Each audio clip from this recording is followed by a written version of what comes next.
Iya. Untuk lewat pendidikannya sendiri, beliau berkuliah sarjana 1 pendidikan kimia FMIPA di Undiksa pada tahun 2005 sampai dengan 2009, lalu S2 magister di pendidikan IPA, konsentrasinya kimia di Pascasarjana Undiksa di tahun 2010 sampai dengan 2012. Periode pekerjaan beliau, beliau bekerja mulai dari tahun 2008 sampai 2009 menjadi asisten dosen mata kuliah praktikum biokimia di jurusan pendidikan kimia Undiksa pada tahun 2008 sampai 2009 ya. Sampai saat ini beliau sekarang mengejar di SMA Negeri Bali Mandara tahun 2015 sampai dengan saat ini, guru PNS daerah. Gitu. Prestasi beliau yang pernah diraih sangat banyak apabila disebutkan satu-satu ya. Mungkin di sini saya akan sebutkan. Untuk prestasi di tahun 2018, beliau menjadi finalis Lomba Inovasi Pembelajaran Inobel tingkat nasional tahun 2018 yang diselenggarakan oleh SH Lindung, GTK Kemendikbud.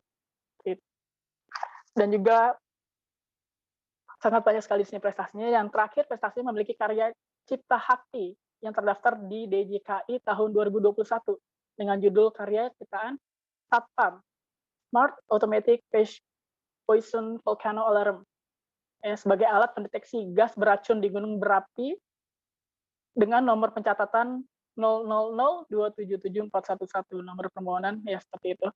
Dapat dicek masing-masing ya. Pengalaman membimbing beliau. Nah, seperti yang dicantum di dalam poster, beliau adalah guru pembimbing karya tulis ilmiah ya.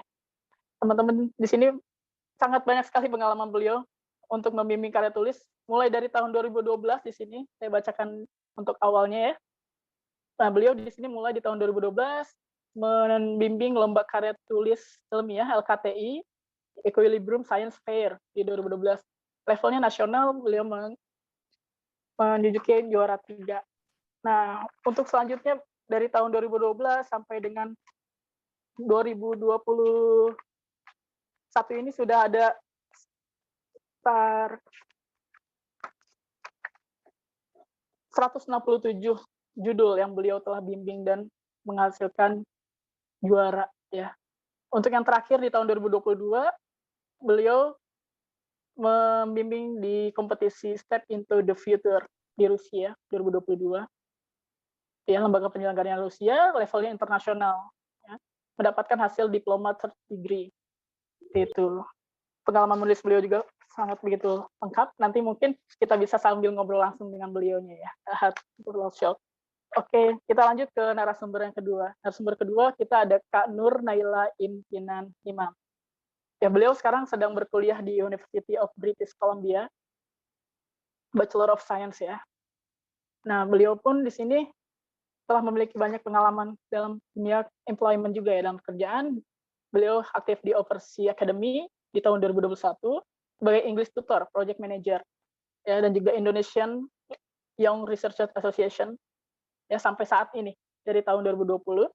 Lanjut di Asia Robotic Day Competition 2019 sebagai Head of Documentation Team di tahun 2018 sampai 2019. Lalu ada robotik juga di Robotic 28 sebagai sekretari dari tahun 2019 sampai 2020. Awards beliau, penghargaan yang telah beliau raih, dari tahun 2020 beliau mendapatkan medali emas ya, National Student Research Competition in Social Science and Humanity category. Dan yang seperti yang di poster juga, beliau mengikuti Regeneron ISEF ya. Beliau mendapatkan ranking 4 di Grand Award winner in Behavioral and Social Science kategori, dan juga Third American Psychological Association Special Award recipient. Nah, dan juga mendapatkan beasiswa prestasi talenta Merit Scholarship. Seperti itu. Dan juga yang terakhir di tahun 2021 mendapatkan Best Literature Review Final Project. Ya, sekian mungkin pemaparan CV dari kedua pembicara kita. Sangat menarik ya apabila kita mendengar CV pengalaman beliau ini sangat sungguh luar biasa. Seperti apa pengalamannya dan sebenarnya apa kita akan coba gali dalam talk show pada pagi hari ini. Ya, sebelumnya mungkin kita akan bagi dalam 2 sesi ya. Sesi pertama bersama dengan Bapak Iwayan Madya. Seperti itu, kita akan berbincang bersama dengan Bapak Iwayan Madya terlebih dahulu, nanti akan dilanjutkan ke Kak Nur Naila. Seperti itu. Oke, kita lanjut langsung saja ya, kita mulai. Bapak Iwayan Madia, selamat siang, Pak. Selamat pagi, Bapak. Iya, selamat pagi, Mas Deski ya. Saya panggil Mas Deski ya. Iya, betul, Bapak. Selamat pagi. Selamat pagi, Bapak. Sehat, Bapak, kabarnya? Sedung karir sehat-sehat. Alhamdulillah, sehat ya. Iya, Bapak, mohon maaf, Bapak, saya manggilnya apa ya, Bapak ya? Bapak Madia, mungkin? Boleh, Pak Wayan, boleh ya. Pak Madia juga Oh, boleh. Biasanya kalau di Bapak Bali Wayan. panggilannya Wayan biasanya. Oh iya, siap, Bapak Wayan. Boleh aja sih, boleh aja. Ya, saya dari Bogor, Bapak. Oh iya. Bapak di Bali tinggal di Bulalang, Bapak ya? Iya, Buleleng ya? tinggal di Buleleng, Singaraja. Wow. Oke, Bapak. Bapak mungkin bisa langsung menceritakan seperti apa ya kita iklim sekolahnya dari Buleleng itu yang Bapak mungkin sekarang jadi guru, mungkin bisa diceritakan iklimnya seperti riset, gimana, dukungnya dengan penelitian dan sebagainya, Bapak. Silakan. Oke, baik, terima kasih ya, Mas Deski ya. Sebelumnya saya ucapkan banyak terima kasih karena sudah diundang untuk sedikit berbagi ya. Karena sejujurnya tidak ada manusia yang sempurna gitu loh. Jadi saya pun juga masih dalam proses belajar juga, belajar diri sendiri dan juga membantu adik-adik atau anak-anak di SMA, terutama di SMA Negeri Bali Mandara dalam bagaimana sih membuat iklim yang produktif dalam riset untuk generasi muda saat ini, seperti itu. Jadi tadi sudah disampaikan sedikit ya, jadi selamat bergabung juga buat ini adik-adik ya yang masih SMA dan juga Mbak Naila ya, salam kenal ya. Saya lihat juga prestasinya luar biasa, sudah kuliah juga. Jadi tadi sudah sedikit disinggung terkait dengan mungkin profil saya. Saya sebenarnya nggak terlalu banyak punya gini ya, hanya sedikit sebenarnya dari sekian yang ada gitu ya. Tapi awalnya ketika saya diterima di Bali Mandara jadi guru ya, pada waktu tahun 2012, pada awal itu sekolah baru berdiri setahun. Nah, di sekolah kami itu belum ada riset sama sekali. Walaupun ada itu hanya sebatas anak-anak yang memang memiliki IQ yang tinggi dan memang anaknya cerdas seperti itu. Ada satu anak cerdas. Namun sebagian yang lainnya karena mereka dari keluarga tidak mampu karena sekolah kami sekolah berasrama ya, jadi sekolah boarding school yang menerima siswa-siswa miskin yang tentu secara ekonomi mereka tidak punya gitu loh. Apalagi mau membuat riset. Jadi mereka belum terbayang sama sekali apa itu penelitian ketika mereka dari SD sampai SMP seperti itu. Nah, kemudian ketika saya datang ke SMA Negeri Bali Menara pada tahun 2002, saya juga diinterview oleh para oleh tim yang menilai saya untuk apakah saya layak diterima sebagai guru di Bali Menara. Memang seleksinya sangat ketat. Salah satu yang menjadi syarat kenapa saya bisa diterima di Bali Menara pada saat itu 2012 adalah karena saya memiliki cukup ya riset ketika saya masih mahasiswa. Nah, jadi itu menjadi syarat kenapa saya diterima di Bali Mandara. Kemudian tantangan pertama saya ketika saya sudah diterima di Bali Mandara, saya tantang anak-anak yang tentu mereka dari keluarga kurang mampu, kemudian mereka juga tidak mengenal riset ketika mereka di SMP. Saya tantang mereka, siapa yang mau saya bina untuk fokus di riset seperti itu. Ternyata pada waktu itu, karena mereka sama sekali nggak tahu, tapi ternyata ada sisa 4 orang yang datang nyari saya untuk pembinaan. Awalnya saya nggak tahu apakah mereka itu serius memang mau membuat riset atau ingin lomba-lomba biar punya prestasi, atau mereka hanya menguji saya seperti itu. Itu terjawab ketika setelah mereka tamat dari Bali Mandara. Ya, jadi anak-anak itu akhirnya memberikan penjelasan atau klarifikasi bahwa mereka awalnya bergabung dengan KIR atau riset di SMA Negeri Bali Mandara itu karena mereka ingin menguji saya. Apakah benar gurunya ini bisa meneliti atau membina riset seperti itu. Dan ternyata lomba pertama ketika saya bimbing mereka, ya itu lombanya tingkat regional awalnya, jadi tingkat Bali, Jawa, Bali, Nusra. Jadi ya Astungkara dapat juara tiga tingkat regional itu. Itu yang pertama, yang kedua dapat harapan 1. Sekarang kita mengirim 2 tim. Nah, dari sanalah anak-anak tuh mulai ada semangat.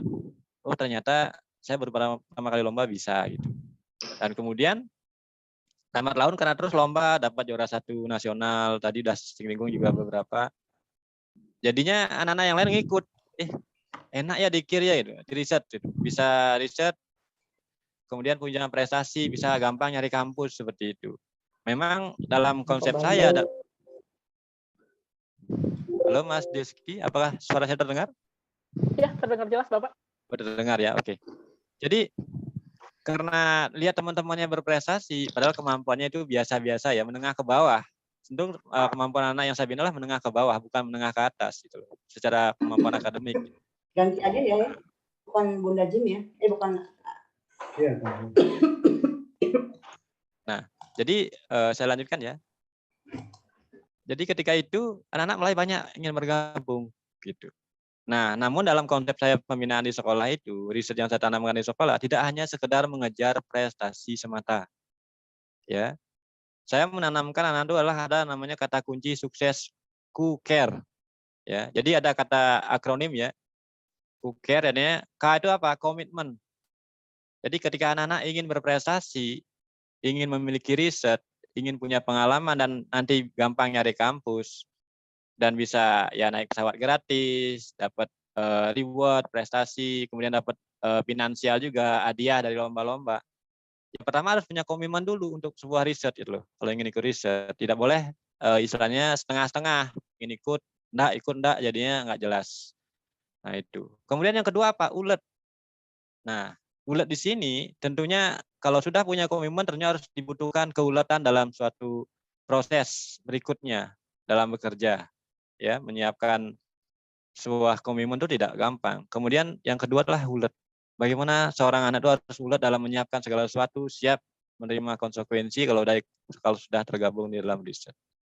Berikut setelah ulet apa? Cekatan. Jadi seorang anak riset itu nggak boleh istilahnya ya hangat-hangat ayam gitu loh.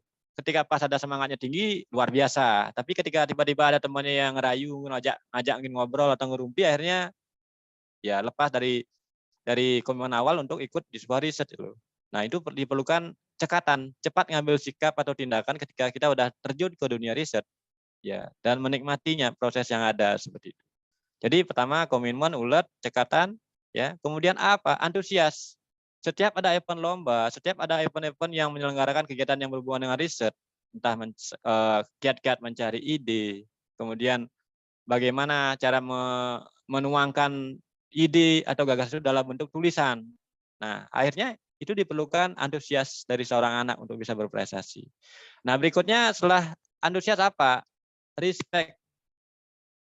Ya. Jadi dalam prinsip saya di sekolah membina anak-anak tidak hanya sebatas mengejar prestasi semata. Inilah yang saya tekankan kepada anak-anak agar mereka tuh mandiri, kemudian memiliki karakter yang baik, ya sesuai dengan karakter profil pelajar Pancasila. Artinya selain karena banyak anak-anak di zaman sekarang itu ya setelah mereka punya prestasi sombongnya luar biasa gitu loh, merasa dirinya paling hebat gitu loh. Padahal sebenarnya belum ada apa-apanya, masih jauh lah dari kata hebat gitu loh. Sehingga tetap menerapkan ilmu padi istilahnya, tetap rendah hati, selalu berbagi kepada teman-temannya, kepada adik-adiknya.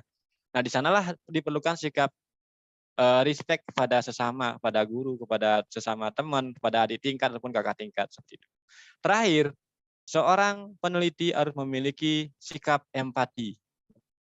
Karena kalau seorang peneliti tidak memiliki sikap rasa empati itu akan menjadi bahaya besar itu loh. Nanti ujung-ujungnya adalah bisa saja jadi teroris, ya, jadi penjahat karena memanfaatkan kelebihan atau keunggulan yang Anda miliki gitu loh. Nah, dengan adanya rasa empati, ketika teman memerlukan bantuan, salah sebagai seorang peneliti itu mau berbagi kepada teman-temannya untuk memberikan apa yang dia punya, kelebihan yang dimiliki sehingga teman-temannya bisa mendapatkan apa istilahnya manfaat dari apa yang dimiliki oleh temannya yang lebih unggul seperti itu dalam konteks tertentu seperti itu. Mari kita ikut join yuk.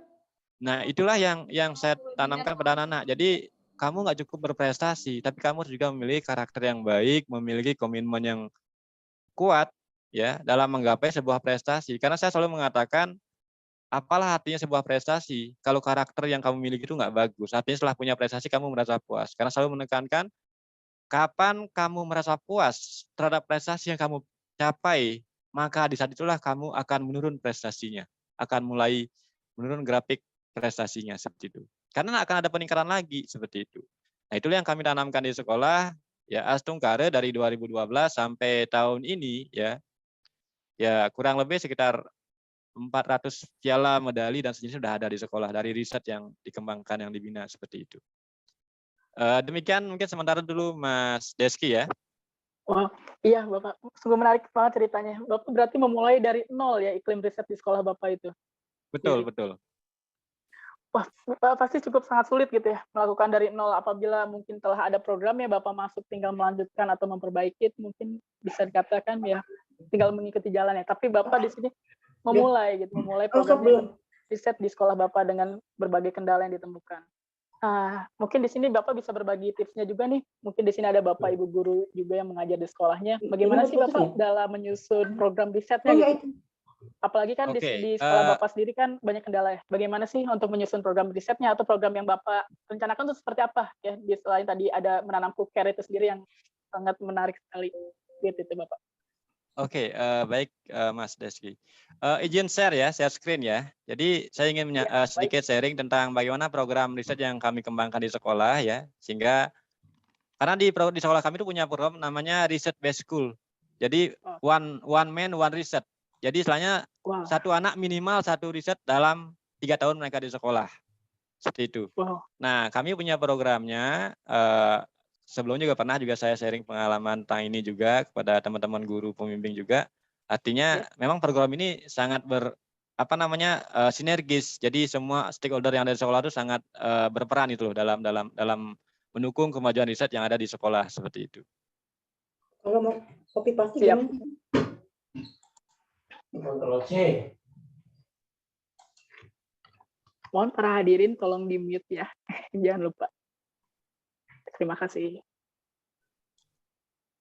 Ya, kita lihat dari materi dari Pak Wayan. Apakah materinya kelihatan, Mas Sudah Deski? Sudah terlihat, ya? Bapak. Iya, betul. Sudah. Oke, sebentar.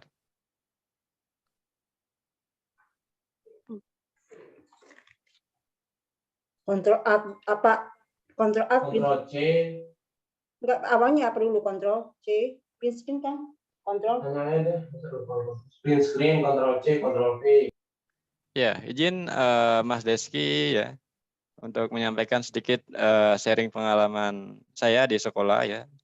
Kebetulan seperti yang saya sampaikan tadi, saya membina riset itu dari 2012 sebenarnya. Tapi program riset based school itu mulai dibentuk dengan adanya pengurus organisasi juga di sekolah di bawah komando Pak Kepala Sekolah.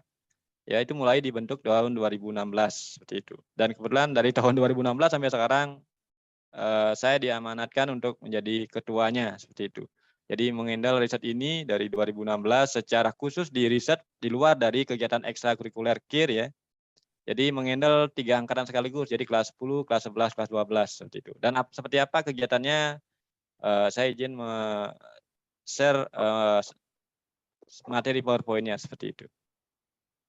Nah, jadi seperti yang sedikit disampaikan tadi, nanti kalau ada masalah mohon diinformasikan ya Mas Deski. Iya, baik Soalnya, Bapak. Oke. Jadi seperti yang disampaikan tadi, sedikit disinggung bahwa sekolah kami di SMA Negeri Bali Mandara sekolah boarding school atau sekolah berasrama yang merupakan di bawah binaan pemerintah Provinsi Bali, seperti itu ya. Jadi sekolah ini dibentuk atau berdiri dari tahun 2011 sampai tahun ini. Jadi anak-anak yang diterima adalah anak-anak dari keluarga tidak mampu, ya, dari keluarga tidak mampu yang tinggal di Bali, tentunya dengan kakak orang Bali seperti itu. Nah, kemudian tentunya dengan berlatar belakang mereka dari keluarga tidak mampu, ya, secara logika, ya, jarang ada anak-anak yang memiliki kemampuan lebih, gitu. Oke, motivasi mereka untuk maju pasti ada, ya, walaupun tidak semua. Tetapi tentunya itulah tantangan kami di sekolah ketika pas tahun 2012, bagaimana cara membangun riset yang baik di tengah-tengah ya input yang kami terima ini adalah dari keluarga yang tentu mereka nggak punya biaya apa-apa, bahkan sekolah pun mereka gratis, full 100% mereka nggak bayar. Jadi mereka semua peserta sekolah diberikan oleh pemerintah ya lewat dana APBD daerah. Kemudian mereka semua tas, pakaian, makan, minum, tempat tinggal semua ditanggung. Jadi mereka nggak mengeluarkan biaya spesial pun untuk sekolah di SMA Negeri Bali Mandara seperti itu. Nah, jadi ada dasar hukumnya kenapa Research Based School dalam bentuk wadahnya lah Dewan Riset Sekolah ini dibentuk ya. Ini dasar hukumnya, mungkin saya tidak perlu jelaskan ya di sini sesuai dengan peraturan menteri yang lama ini, ya. Kemudian sudah saya singgung tadi bahwa Research Basic School atau Dewan Riset Sekolah ini dibentuk pada tahun 2016 ya dengan nomor 422.6/1631/2016. Jadi ini di bawah komando dari Bapak Kepala Sekolah seperti itu. Nah, kenapa ini dibentuk? Karena melihat kalau mengacu kepada ekstrakurikuler ya, tidak semua anak bisa ataupun mau membuat riset, karena riset di mata anak-anak itu ya, apalagi ini anak-anak dari keluarga mampu, sangat susah untuk dibuat. Karena mendengar kata penelitian aja mereka udah takut, apalagi mereka mau berkecimpung di dalamnya seperti itu. Nah, itu sehingga dengan melihat juga manfaat, ternyata anak-anak yang kami bina ketika di ekstrakurikuler di KIR ya, mereka bisa kuliah dengan cepat ya, 3,5 tahun, bahkan 5 tahun kemarin, 5 tahun apa 4,5 tahun mereka udah tamat S2, dari S1 ke S2 di ITB. Ya, ada anak kami yang kebetulan angkatan pertama itu yang saya bina juga di riset, pernah dapat lomba di peneliti belia di Rusia, di Serbia, dapat medali perunggu ya, dan medali emas di nasional. Jadi sekarang yang bersangkutan sudah menjadi dosen di Universitas Udayana. Sebelumnya dia kuliah di ITB S1 S2 dalam waktu 4,5 tahun ya, S1 S2. Jadi karena sebelumnya anak ini sudah punya kemampuan di bidang riset ketika saya bina di sekolah. Jadi ketika mereka kuliah itu sangat gampang. Nah, itulah yang menjadi cikal bakal kenapa dibentuknya program riset ini, bahwa setiap anak di sekolah itu wajib tahu tentang riset karena akan sangat digunakan mau terjun di dunia kerja, kemudian terjun di dunia pendidikan, apalagi di kuliah, tentu sangat memerlukan yang namanya membuat laporan, membuat proposal, ya, membuat apalagi riset dan sejenisnya seperti itu. Dan ini pun juga sebenarnya sebagai wadah untuk mengembangkan literasi dan numerasi yang ada di sekolah, sesuai dengan programnya Pak Nadiem ya, jadi Menteri kita, Menteri Pendidikan dan Kebudayaan Ristek Dikti seperti itu. Kemudian ini awalnya lah kegiatan-kegiatan ilmiah yang dikembangkan lewat ekstrakurikuler seperti itu. Jadi yang saya bina sendiri dari tahun 2012 ternyata banyak memberikan prestasi dari tingkat minimal provinsi sampai tingkat internasional. Jadi anak-anak kami ada yang kemarin mengawali tahun 2015 itu adalah ke Intel ISEP pada itu ya, dapat peringkat 4 dunia ya. Anak kami dari anak yang tidak punya anak yatim piatu ya. Jadi bisa berangkat ke Amerika membawa nama Indonesia dan dapat peringkat 4 dunia waktu itu di tahun 2015 lewat riset yang diawali dengan kegiatan lomba di tingkat nasional, di lomba opsi seperti itu. Nah, kemudian kegiatan Dewan Riset Sekolah ya, ini tentu bertujuan untuk apa? Ya, memfasilitasi siswa dalam memperdalam dan memperluas pengetahuan, mengenal hubungan antar berbagai mata pelajaran. Karena di dalam riset ini saya selalu menyampaikan pada anak-anak, dengan belajar riset, ya anak-anak bisa belajar ilmu secara universal. Artinya anak IPS kayak kemarin anak-anak kami yang saya bina di sekolah. Anak IPS tapi risetnya lah tentang kajian sains. Kebetulan saya guru kimia, jadi tentang riset kimia tidak ada yang salah. Justru ini merupakan tantangan yang luar biasa. Anak IPS mengambil kajian IPA, misalnya kemarin membuat genteng listrik berbahan limbah jerami padi itu misalnya. Jadi membuat genteng bertenaga listrik kemudian berbahan sampah organik seperti itu. Jadi memanfaatkan sampah organik. Itu anak IPS itu loh. Kenapa dia bisa? Ya bisa sepanjang anak yang bersangkutan tentu memiliki kemauan yang tinggi. Kata kunci KUKER yang saya sebutkan tadi diterapkan dengan baik, mengikuti instruksi ataupun nasihat dari guru pembimbing, pada akhirnya produknya jadi dan dapat juara juga gitu loh. Mungkin juri juga merasa agak aneh kok anak IPS berani loh. Sehingga itulah tantangan sebenarnya seorang anak, tidak masalah anak IPS bisa belajar IPA. Jadi ilmu itu sangat universal seperti itu. Ketimbang belajar spesifik tertentu tapi hanya seperti itu yang diketahui. Nah, kemudian dalam mengembangkan bakat dan minat di bidang riset ini juga tentu anak-anak nantinya tuh bisa mengembangkan sikap beriman, bertakwa, karena mereka mensyukuri apa yang mereka punya, menghargai, kemudian jujur dalam mengambil data dan melaporkannya seperti itu. Tentu dengan demikian akan memiliki budi pekerti yang luhur seperti itu. Ya, memiliki pengetahuan dan keterampilan pasti, karena jelas dalam riset itu banyak hal kita bisa gali, bisa pelajari. Semakin banyak kita pelajari, semakin banyak kita nggak tahu. Karena tentu karena rasa ingin tahu tinggi, banyak hal yang kita belum tahu. Jadi semakin mencari dan terus mencari, pada akhirnya ya menemukan apa yang dicari, namun tetap akan dicari lagi untuk hal-hal yang baru. Karena zaman era sekarang ini terus berkembang ya, dengan aneka macam kejadian atau fenomena yang ada seperti itu. Nah, kemudian selain itu memiliki kepribadian yang mantap dan mandiri. Tentu kalau seorang riset atau seorang peneliti, pengalaman anak-anak yang kami bina di sekolah itu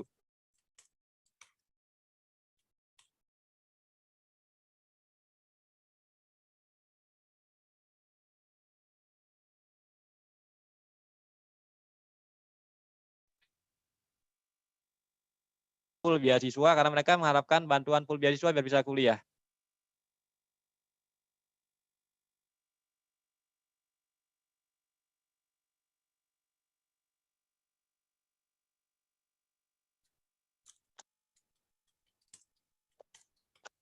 Mohon maaf Pak Wayan ya, agak Ya, terputus jaringannya tadi, terputus agak ya? terputus. Iya, dikit. Oke, sebentar.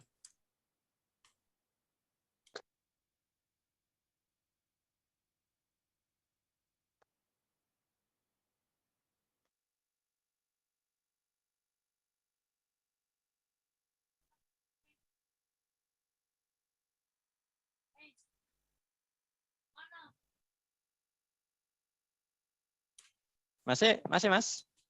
Sudah jelas Pak. Oh, sudah ya? Kembali. Sudah. Oke, sudah. Kembali lagi. Ya. Siap.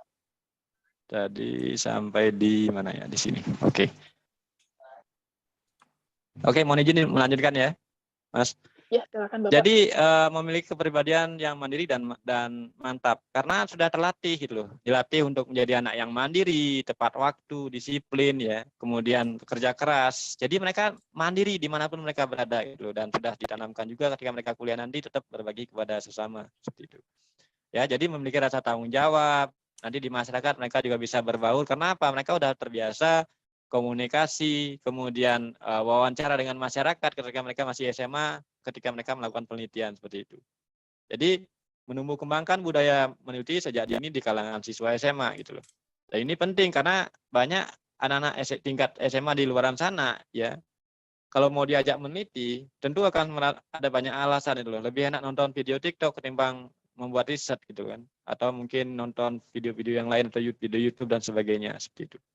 Nah, dengan adanya riset pun di sini diharapkan nanti bisa meningkatkan pengetahuan dan keterampilan para siswa tentang penelitian atau karya ilmiah karena hasil data yang saya gunakan selama saya memantau anak-anak kami di sekolah yang tamat dari SMA menuju ke perguruan tinggi, kami istilahnya kayak apa ya?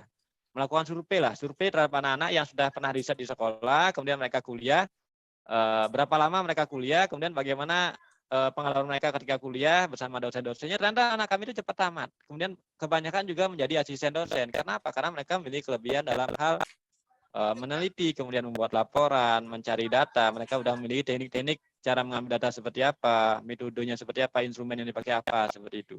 Jadi mereka punya keunggulan lain, dosen-dosen yang ada di kampusnya sangat suka dengan anak-anak yang kami ketika mereka kuliah itu loh. Jadi mereka dipercaya oleh dosennya seperti itu. Nah, kemudian selain itu kegiatan teori sekolah ini juga bisa memfasilitasi siswa dalam mengaitkan antara pengetahuan yang diperoleh dengan program kurikulum dengan keadaan dan kebutuhan hidup serta di lingkungan. Nah, di sini ternyata program ini sangat berkaitan dengan programnya Pak Menteri yang sekarang, yaitu Merdeka Belajar dan Merdeka Mengajar gitu loh.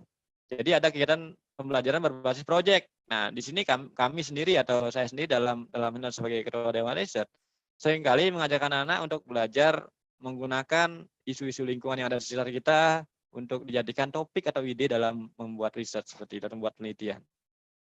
Kemudian yang terpenting dalam riset ini tidak hanya membuat karya saja, tapi seperti yang dikatakan tadi saya singgung sedikit bahwa dalam riset ini diperlukan yang namanya respect dan empati gitu loh. Nah, kenapa itu penting? Karena untuk menumbuhkan rasa menghargai, rasa menyayangi, dan tentunya memiliki sikap ulas asih sebagai manusia gitu loh, yang memiliki akal dan budi seperti itu.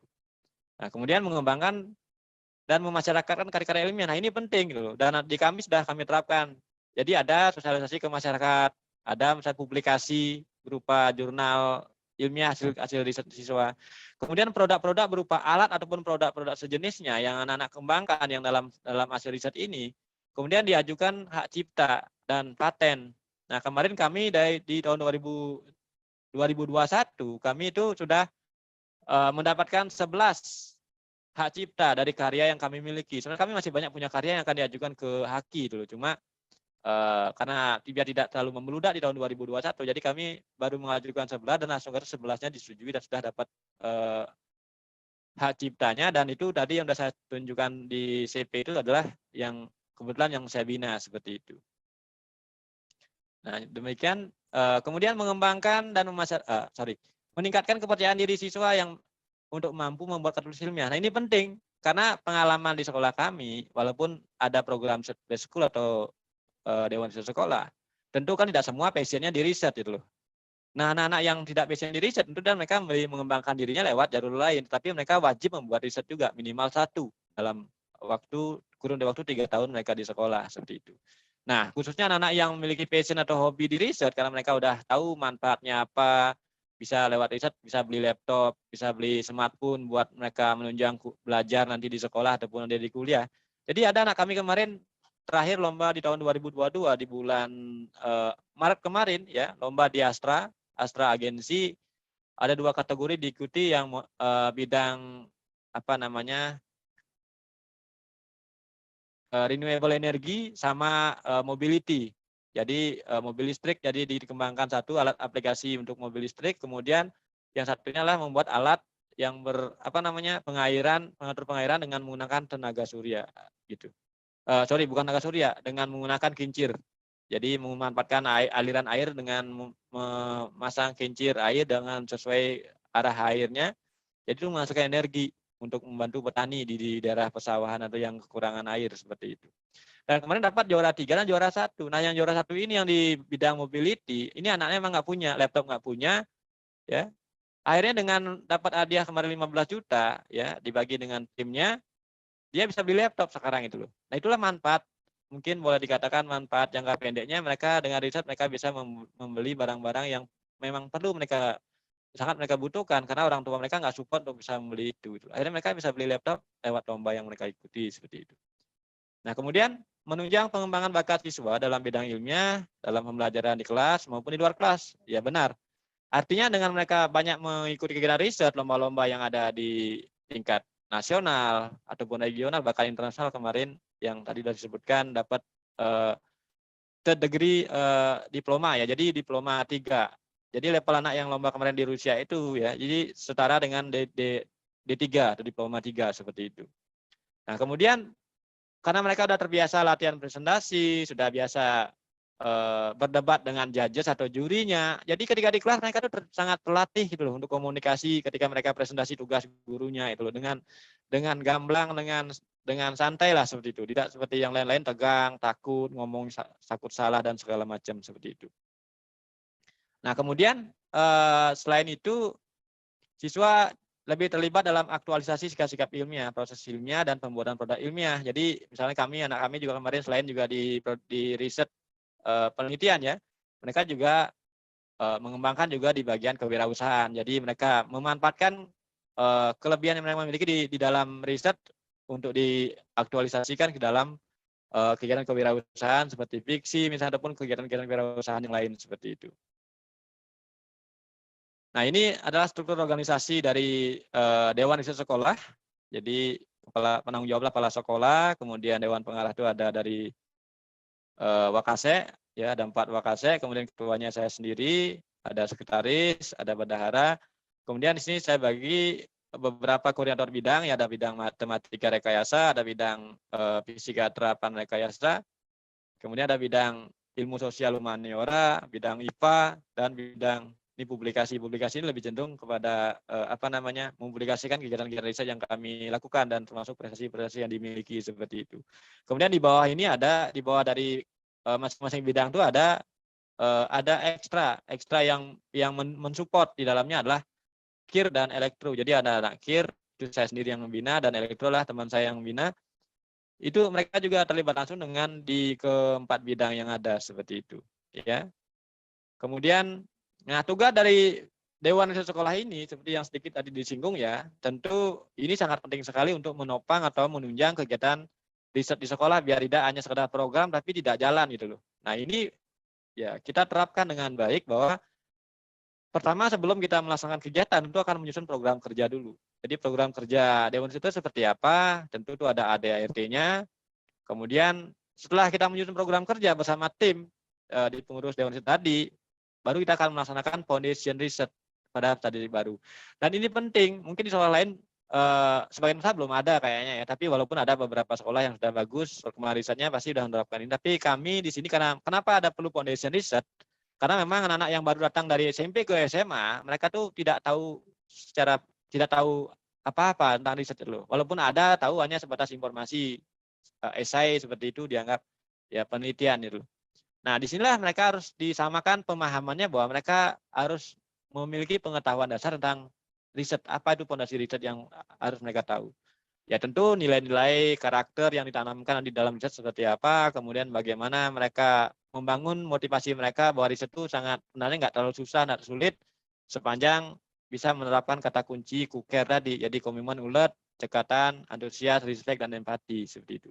Jadi dari sana mereka mulai termotivasi karena di dalam foundation riset ini saya sendiri menghadirkan kakak-kakak tingkatnya yang berprestasi di bidang riset yang saya bina, kemudian alumni-alumni yang sudah sukses di luar sana setelah mereka masih kuliah, ada yang mereka sudah tamat S1.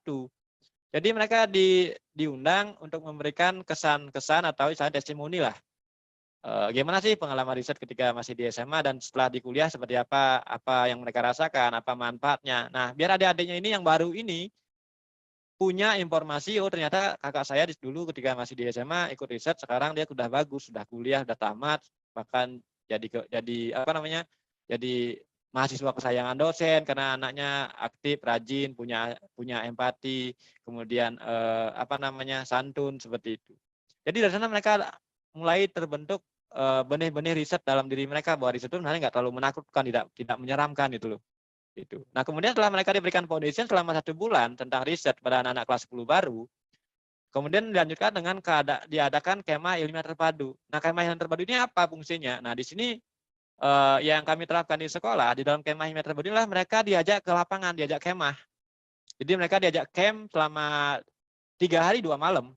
Jadi di tempat yang tidak dekat dengan sekolah, jauh dengan sekolah, tapi dekat tempat ini tentunya sangat kondusif untuk anak-anak ini untuk mengembangkan diri dalam artian nanti karena di dalam 3 hari 2 malam ini mereka ada kegiatan-kegiatan yang tentunya ada kegiatan yang indoor dan kegiatan outdoor. Nah, kegiatan indoornya apa? Ya kembali lagi memberikan sharing motivasi, mengundang dosen-dosen yang memang konsen di bidang riset yang bagus, memberikan motivasi kepada anak-anak kami di sekolah ketika kami mengadakan kemah di luar seperti itu.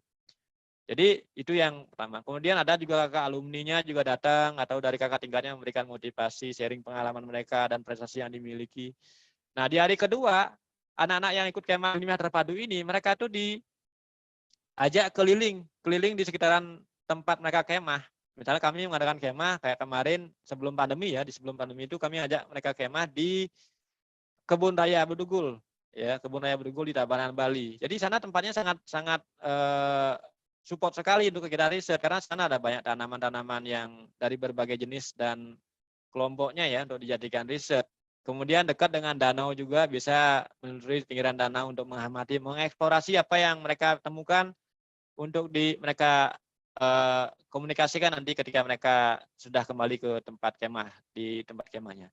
Nah, setelah mereka melakukan eksplorasi dengan timnya yang sudah dikelompokkan sesuai dengan tim, kemudian dipandu oleh minimal 2 guru atau 2 dari tim Dewan Riset untuk memantau mereka jangan sampai ada yang tersesat ataupun ada yang melanggar atau tidak sesuai dengan ketentuan yang ada di dalam kemah seperti itu. Nah, setelah mereka balik ke tempat kemah ya di camp tadi, mereka tuh diminta untuk menuangkan dalam selembar kertas plano ya, kertas plano bersama timnya kira apa yang mereka temukan ketika mereka di lapangan. Jadi mereka setelah eksplorasi mereka kumpul lagi di tempat campnya.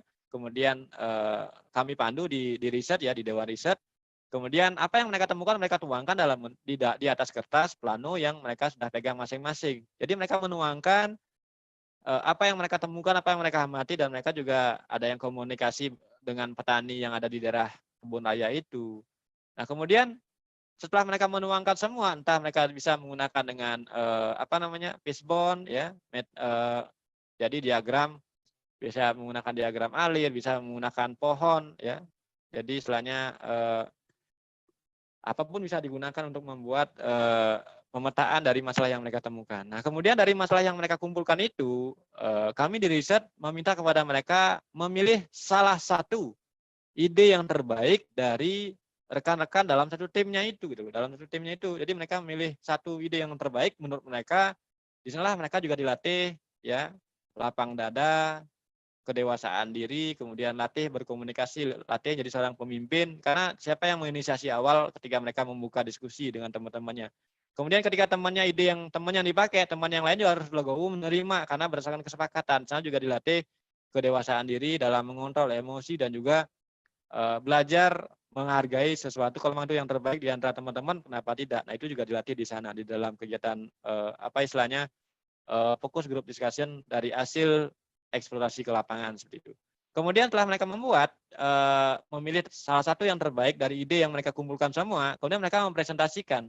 Jadi ada 1-2 anak yang akan menjadi wakil teman-temannya di tim itu untuk presentasi, menyampaikan apa-apa yang menjadi ide mereka, kenapa ngambil ide itu. Kemudian kelompok lain yang punya masing-masing ide berbeda juga akan menanggapi, ya, apakah mereka setuju dengan ide mereka itu, atau mungkin menanyakan hal-hal yang terkait dengan ide yang diangkat oleh temannya yang maju untuk mempresentasikan apa yang mereka punya. Dan demikian seterusnya sampai semua kelompok presentasi. Nah, setelah selesai mereka latihan presentasi, kami di Dewa Riset memberikan konfirmasi, penjelasan lagi terkait ide mereka itu. Karena setelah mereka selesai presentasi, ada sesi waktu mereka nanti akan melakukan coaching klinik. Nah, coaching klinik artinya apa? Jadi semua siswa yang sebelumnya sudah melaksanakan kegiatan eksplorasi, kemudian menuangkan ide-ide mereka yang mereka temukan di lapangan dalam bentuk kertas plano tadi, kemudian mereka mempresentasikan salah satu yang terbaik. Kemudian di satu sesi di hari itu dan hari berikutnya, karena siswanya juga banyak, ada 140 anak, jadi itu bagi dua hari, pagi, malam dan juga pagi. Nah, akhirnya apa? Dilaksanakanlah coaching klinik dalam artian memperkuat fondasi mereka di dalam riset. Kalau idenya ini yang diambil, apa yang harus dilakukan? Bagaimana proses selanjutnya? Ya, dengan siapa yang akan berkomunikasi. Nah, kami di Dewan Riset memfasilitasi itu. Jadi anak-anak difasilitasi, dibimbing, ya, diberikan arahan kemana dan bagaimana, dan instrumen apa yang harus disiapkan kalau kajian penelitiannya seperti ini. Kalau di kajian sosial misalnya, apa yang perlu disiapkan? Instrumen apa? Apakah angket, kuesioner, wawancara, dan sejenisnya? Apakah wawancara terbuka, tertutup, ataupun yang umum gitu misalnya. Jadi itu perlu ada pendampingan khusus buat anak-anak seperti itu. Nah, setelah selesai kegiatan kemah itu selama 3 hari 2 malam, mereka kan kembali ke sekolah lagi. Dari sanalah anak-anak mulai melakukan penyusunan proposal riset. Jadi mereka membuat proposal riset. Nah, di sini peran kami di Dewan Riset adalah memberikan, ya, mereka kebebasan untuk memilih siapa yang menjadi pembimbing, guru pembimbing, ya. Jadi kami membebaskan kepada mereka apakah kami di Dewan Riset dijadikan guru pembimbingnya, apakah guru lain di luar dari Dewan Riset diambil jadi guru pembimbing. Silakan, terserah siswa. Karena di sini saya menekankan pada anak-anak jangan sampai kalau kita terlalu memaksakan, ini pembimbingnya lah si A, si B, nanti takutnya kalau siswanya nggak cocok dengan gurunya itu bisa mentok dan malah menurunkan semangat meneliti. Gitu. Jadi kami berikan kebebasan dengan catatan setelah siswa memilih pembimbingnya masing-masing, siap dengan konsekuensi bahwa mereka harus komitmen dengan tanggung jawabnya. Jadi nggak ada lagi istilahnya tidak suka, tidak tidak serag dengan gurunya atau gurunya nggak serag dengan siswa. Jadi semua sudah diberikan kebebasan, jadi tanggung jawabnya harus diikuti sesuai dengan yang sudah disepakati seperti itu. Nah itu. Setelah itu nanti sebenarnya ini ada 2 pembimbing. Jadi satu judul riset anak-anak itu dibimbing oleh 2 pembimbing. Sehingga pembimbing ini juga ada yang banyak membimbing. Misalnya kayak saya kemarin. Bisa membimbing sampai 30 judul. Ya. Jadi nggak masalah karena memang jumlah gurunya sangat terbatas, jumlah siswa kan banyak gitu. Jadi kami selalu siap sedia melayani anak-anak karena memang itu tugas kami sebagai guru pembimbing. Jadi melayani dengan sepenuh hati agar mereka nantinya, karena harapan kami setelah mereka tamat nanti mereka tidak lagi mikirin salah saya miskin, saya susah nyari kuliah. Karena saya sudah selalu menekankan ketika kamu diterima, ini pesan saya pada anak-anak yang kami bina di sekolah, ketika kamu di SMP kamu diterima di Balai Menara karena kemiskinan itu wajar, ya. Itu yang saya tekankan sekolah. Kemudian kalau kalian nanti tamat dari SMA, nyari kuliah masih mengandalkan kemiskinan, berarti kalian posisinya masih di nol. Tidak ada perubahan di Balai Mandara. Padahal di Balai Mandara banyak ada akses, banyak ada fasilitas yang bisa membantu mensupport anak ini menjadi berkembang dan menggapai mimpi mereka seperti itu. Kenyataannya tidak misalnya. Nah, oleh karena itulah saya tekankan ketika kamu di Balai Mandara, di SMA Negeri Balai Mandara, maksimalkan potensi kamu. Sudah ada guru-guru yang fasilitasi. Jangan sampai tidak tidak nanti setelah di Balai Mandara seperti itu. Jadi mereka membuat proposal, kemudian mereka mengajukan kepada pembimbing. Ini seperti orang skripsi seperti itu ya. Jadi apa yang mereka lakukan di SMA ini kiblatnya seperti orang sedang menyusun skripsi, ya tugas akhir. Nah itu saya ajarkan biar mereka nanti di kuliah nggak takut, nggak grogi ataupun nggak canggung. Nah itulah membuat mereka lebih cepat tamat misalnya kalau di luar sana anak-anak yang dibina dengan baik di riset. Itu. Nah, kemudian setelah mereka mengajukan ujian proposal, nanti kami ada pengujinya. Ada 3 penguji ya untuk menguji proposal mereka layak atau tidak dilanjutkan untuk mengambil data nantinya. Itu ada ujian proposal, kalau bisa diterima tanpa syarat, bisa diterima dengan syarat perbaikan, bisa ditolak karena ada kesalahan yang fatal dan ganti judul seperti itu. Itu seperti orang ujian skripsi, ujian proposal skripsi seperti itu. Nah, kemudian setelah itu baru lanjutkan dengan pembimbingan penyusunan instrumennya. Karena setelah mereka ujian proposal tentu harus dimatangkan juga instrumen penelitiannya. Jangan sampai membuat penelitian yang abal-abal itu loh. Nah, di sini perlu ada pendampingan juga oleh guru pembimbingnya. Jadi ada penyusunan instrumen, ada personal riset. Bagaimana cara ke lapangan, tentunya itu tetap koordinasi kepada Dewan Riset.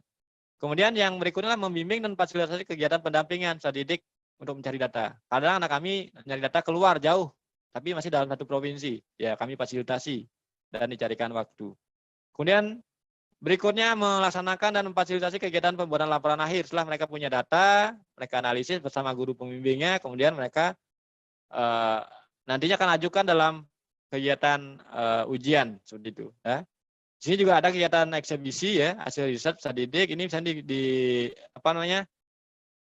disampaikan istilahnya pekan ilmiah Semenbara. Kalau di tempat lain mungkin beda lagi. Tapi di kalau kami namanya pekan ilmiah Semenbara, itu adalah semua hasil riset anak-anak, hasil karya anak-anak baik berupa penelitian maupun kewirausahaan itu ditampilkan di aula sekolah yang akan dilihat oleh semua warga sekolah. Ini loh hasil riset anak-anak, prestasinya apa, kemudian apa yang mereka dapatkan sehingga pada akhirnya berhasil seperti itu. Nah, kemudian berikutnya menguji hasil riset, ini penting. Jadi guru-guru yang terlibat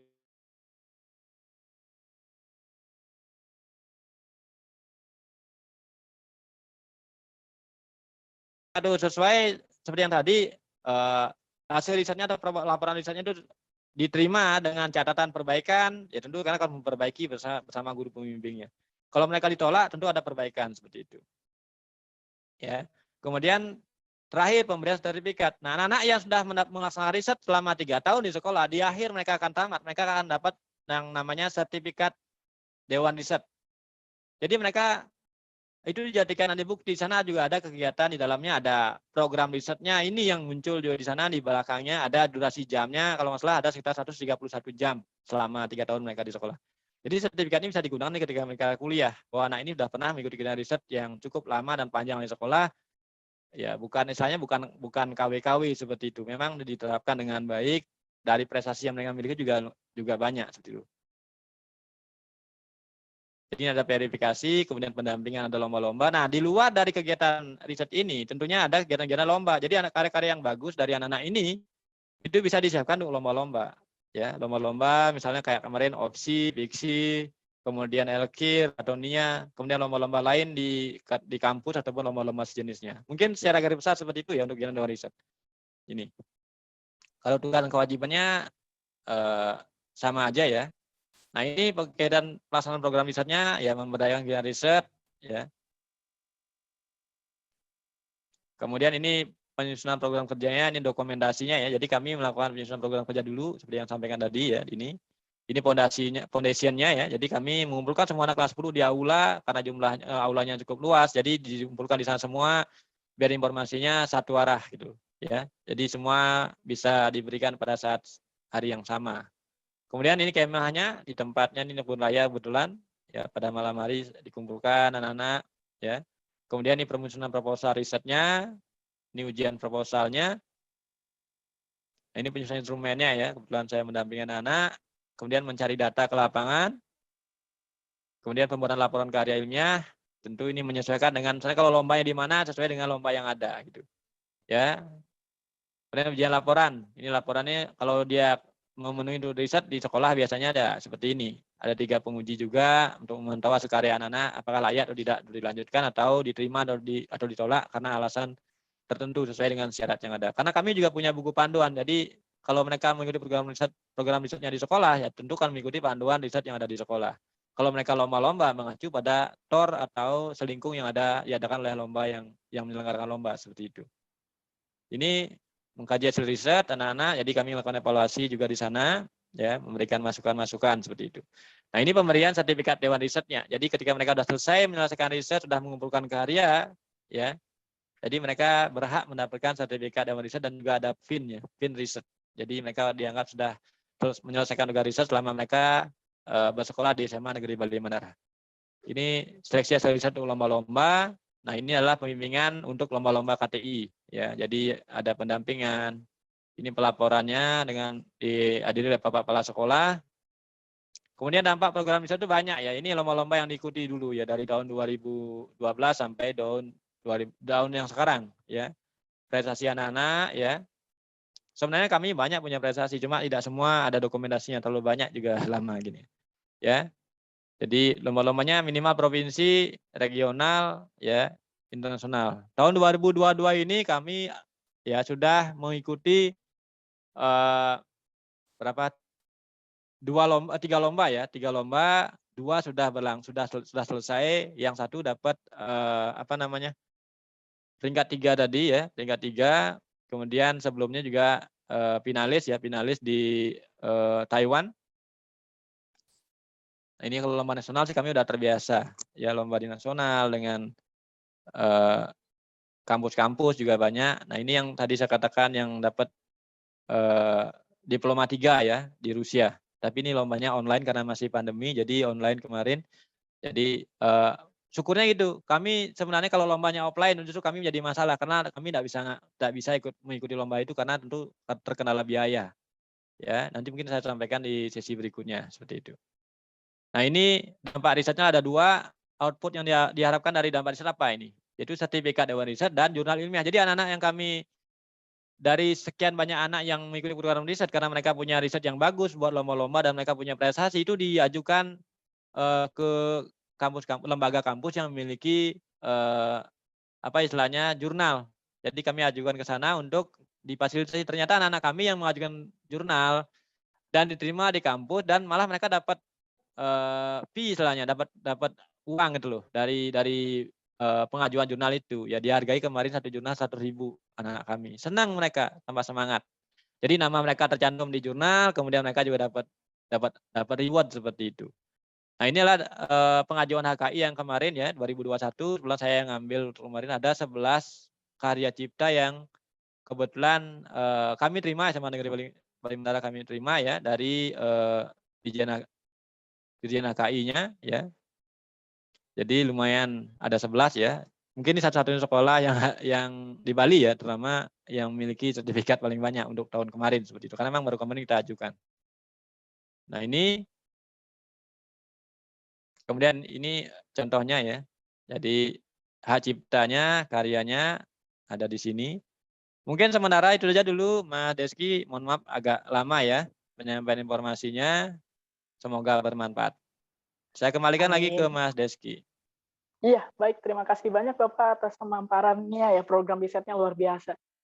Mungkin yang saya ketahui masih jarang banget gitu sekolah-sekolah itu membuat program riset yang sangat niat bisa dikatakan, sampai ada dewan riset dan program-program pun tidak hanya berfokus pada inti penulisan, tapi juga memerhatikan environment-nya juga gitu, iklim bagaimana membuat anak-anak tuh menjadi nyaman di riset, melakukan riset seperti apa, membawa keluar dan sebagainya, itu menurut saya luar biasa sekali ya Bapak.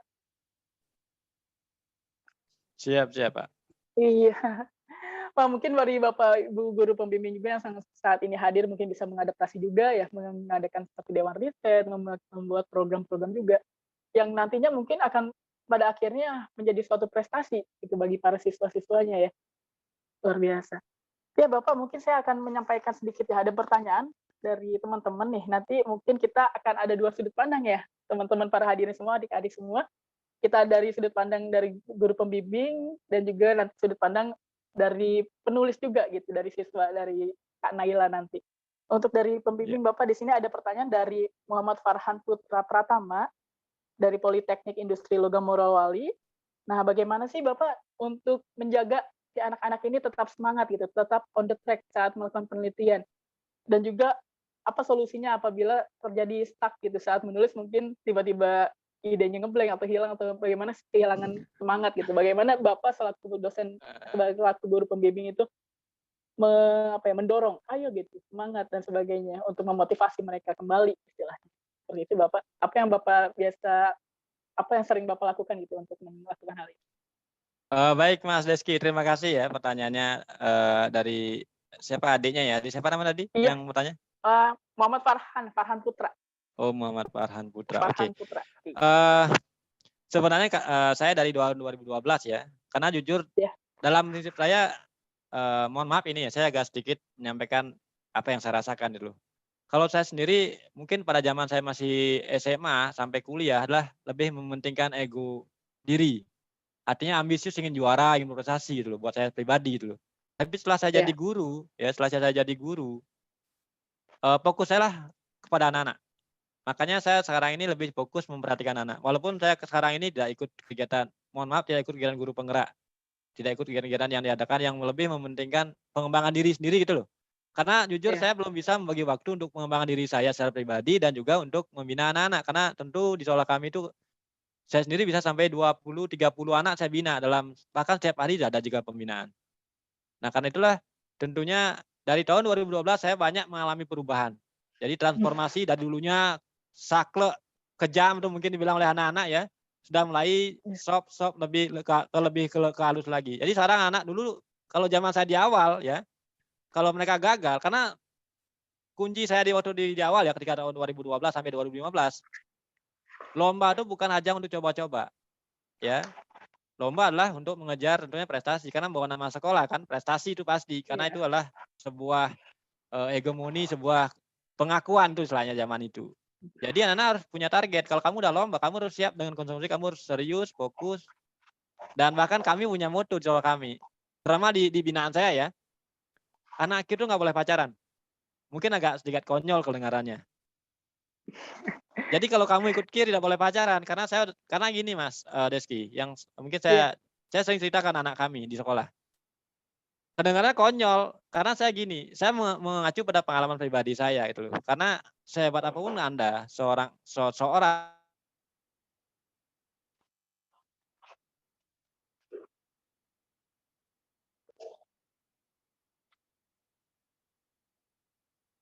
Mohon maaf Bapak, terputus ya sinyalnya. Halo? Iya, sudah kembali. Halo Bapak?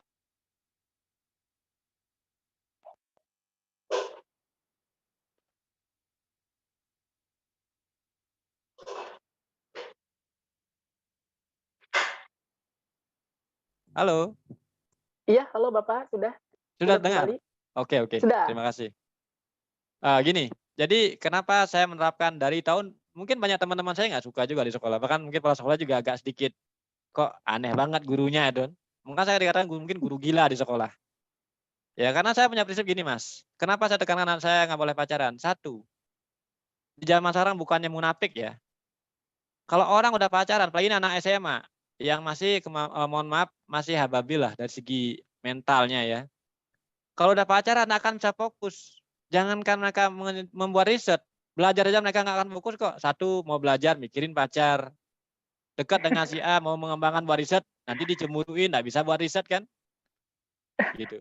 Jadi istilahnya, betul. jadi anak-anak kami yang memang benar-benar bertahan, maka saya katakan tadi, anak-anak yang tetap bertahan di riset, yang saya bina adalah anak-anak tamat dengan dapat full beasiswa dan dapat dapat kampus yang bagus. Artinya mereka itu semua dapat kampus bagus setelah mereka tamat dari Bali Menara. Gitu. Dan teman-temannya yang mungkin yang nggak ikut sistem yang saya terapkan Astrungkare sih ada yang memang nggak dapat kampus. Tapi saya bukan mendoakan sih. Artinya itu fakta yang bicara yang saya survei dari tahun 2012 juga bahwa anak-anak yang kami yang bertahan di riset di KIR yang saya bina, mereka semuanya Astrungkare semuanya berhasil dan sukses gitu loh. Karena mereka dilatih untuk mandiri, disiplin, mereka taat pada aturan. Karena tentu kalau udah pacaran cenderunginlah ke arah negatif. Ya. Bisa-bisa nanti nikah muda dan sebagainya. Itu yang saya khawatirkan itu loh. Dan ternyata benar itu. Nah, akhirnya ketika ke belakang sampai tahun ini ya saya sudah mulai ada perubahan transformasi dalam pembinaan. Kalau dulu saya emang mencak-mencak marah-marah pada anak kalau mereka gagal. Misalnya gini, kenapa saya marah pada anak ketika mereka gagal? Ketika mereka prosesnya benar, artinya pembinaannya bagus ya. Saya arahkan apa, mereka ikuti dengan baik. Ketika ada masalah mereka komunikasi. Nah kalau gagal, saya nggak masalahkan. Karena apa? Proses sudah maksimal, cuma belum rezeki. Itu kalau lomba ya. Tetapi kalau diberikan arahan, pembimbingan, banyak alasan, tidak dilakukan, tidak dikerjakan, tentu itu adalah merupakan kekurangan dari si anak sendiri yang tidak mau menerapkan ibarat kayak pelatih bola, Mas. Kalau sistem diterapkan oleh pelatih, nggak dijalankan oleh pemain kan pasti gagal. Gitu loh istilahnya. Betul. Nah, itulah pentingnya saya menerapkan kamu, kalau bisa menerapkan, karena tentunya saya bukan merasa diri paling hebat, tidak. Saya masih orang yang sangat lemah, kurang dari segi literasi ya. Tetapi saya punya sistem yang saya jamin cukup ya, karena sudah banyak buktinya juga hasil karya yang didapatkan. Jadi saya minta pada anak tetap fokus, kerja keras, tidak boleh pacaran. Kalau udah ketahuan pacaran sudah saya keluarkan dari klub yang saya bina. Jadi saya minta pada anak dulu autobiografi anak seperti apa sih gitu kan. Oh dari keluarga nggak mampu, keluarga broken home. Saya bina, saya latih. Saya kasih mereka support, mereka biar punya prestasi, biar dihargai di masyarakat. Karena banyak anak-anak yang miskin ini kecenderungan di masyarakat itu nggak dihargai. Nah saya kasih mereka support. Nah kemarin kejadian di 2022 ini ada anak kami yang tahun 2021 mereka tuh gagal terus lomba. Ya, satu mereka udah dari ekonomi nggak mampu. Tapi saya kasih mereka motivasi, ya nggak apa-apa. Sampai saya pernah, kamu pisah aja lah sama temannya bertim atau berkelompok, ganti tim lah istilahnya. Siapa tahu mungkin ganti tim kamu rezekinya bagus gitu kan. Anaknya masih ada sekarang kelas 11. Gitu. Nah, gagal terus lombanya, udah 3 kali lomba gagal gitu kan. Saya bina lagi, saya kasih motivasi kamu jangan menyerah. Saya percaya kalau kamu serius, kamu tekun, kamu ulet, kamu udah saat tulisan kamu udah bagus tulisannya, cuma rezekinya belum nyampe ke kamu nah itu kan. Karena saya baca memang bahasa tulisannya bagus sekali gitu loh, tapi belum lolos, belum dapat juara.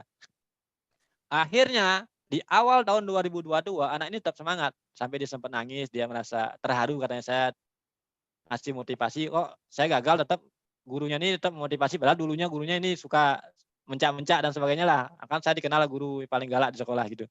Akhirnya kemarin 2022 saya ajarin anak-anak ini untuk tetap optimis. Saya percaya di balik kegagalan pasti ada kesuksesan. Sepanjang kita tetap melangkah dan terus berusaha menggali apa kelemahan kita dan perbaiki sampai kita menemukan perbaikan yang lebih bagus dari yang sebelumnya seperti itu. Dan akhirnya awal tahun 2022 kemarin kami ikut lomba di tahun 2022, lomba di nasional juga di Mercu Buana, dapat juara 1 tingkat nasional. Di sana mulai titik balik anak ini yang awalnya gagal terus akhirnya menjadi juara 1. Dan sekarang bahkan di tahun 2022 kemarin di awal pertengahan tahun ini dia udah dapat 2 kali juara. Juara 1 nasional dan juara 3 nasional. Nah, itulah menjadi mereka termotivasi sekali. Jadi kegagalan yang dialami sebelumnya ternyata dengan terus kita yakini kita bisa coba cari lagi, siapa tahu mungkin momen prestasinya belum ketemu. Untuk menemukan antara ruang dan waktu ini belum ketemu untuk mendapatkan prestasi. Pada akhirnya setelah mereka menggali, memperbaiki kelemahannya, kira apa kurangnya, kemudian kalau segi bahasa komunikasi udah bagus. Ya ternyata berhasil dan dapat juara. Dan itulah titik balik. Dan saya udah katakan, ketika kamu sukses jangan pernah kamu merasa puas dengan apa kamu capai. Karena ketika kamu puas, sudah pasti kamu akan terus menurun prestasinya, bahkan tidak akan ada prestasi lagi gitu loh. Maka terus kamu mengasah diri bahwa kamu terus berusaha dan belajar seperti itu.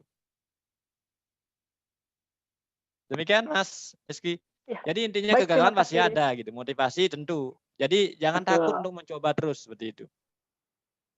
Ya, baik, terima kasih banyak Bapak Wayan atas jawabannya. Semoga pasti terjawab ya untuk Mas Farhan jawabannya. Terima kasih. Oke Bapak, terima kasih untuk sesi Bapak Wayan, mungkin cukup sekian dulu ya, nanti kita bisa lanjutkan mungkin setelah bersama Kak Naila juga ya. Siap, siap. Terima kasih Bapak Iwayan. Untuk pertanyaan yang belum terjawab nanti mungkin di akhir sesi kita akan coba jawab gitu ya Bapak ya. Nanti kita lanjut ke Kak Naila dulu seperti itu. Siap, siap, siap.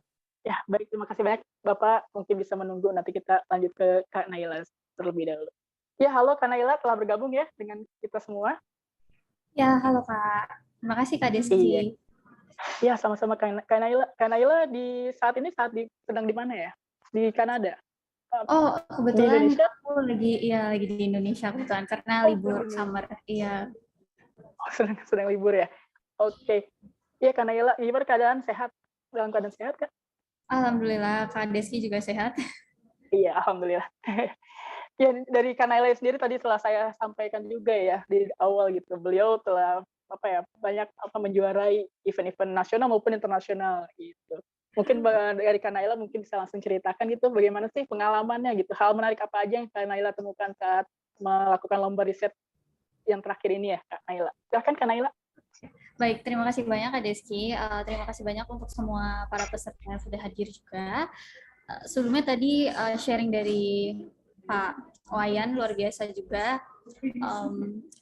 Aku mungkin akan sharing aja cerita sedikit gitu ya mengenai pengalaman aku kemarin waktu mulai lomba. Jadi ceritanya awalnya itu mulai dari tahun 2019. Pada saat itu di SMA aku kebetulan ada sosialisasi lomba kompetisi, waktu itu namanya masih Olimpiade Penelitian Siswa Indonesia ya, OPSI 2019. Setelah itu setelah sosialisasi itu aku dan temanku kebetulan mulai tertarik gitu dengan penelitian ini, mulai tertarik dengan penelitian, mencari-cari judul-judul dan juga bidang penelitian yang kita saling sama-sama suka gitu ya. Lalu setelah itu ikutlah kita 2019 lomba OPSI ini tahun ya 2019. Lalu pada saat itu sayangnya tapi tahun 2019 kita hanya sampai ke finalis saja, proposal hanya sampai tahap proposal penelitian. Setelah itu sayangnya karena keterbatasan kita pada saat itu terhadap penelitian kita, keterbatasan sources, dan pada saat itu kita mungkin kurang tepat dalam mengatur waktu dan sebagaimana banyak hal-hal lainnya pada saat itu, sehingga kita hanya bisa sampai tahap proposal, tidak bisa lanjut ke laporan dan bahkan tidak bisa sampai finalis dan juara. Namun kemudian pada tahun 2020 ketika sedang marak pandemi COVID-19 ini, kita kemudian mulai berpikir gitu, apakah kita bisa mengikuti KOPSI kembali.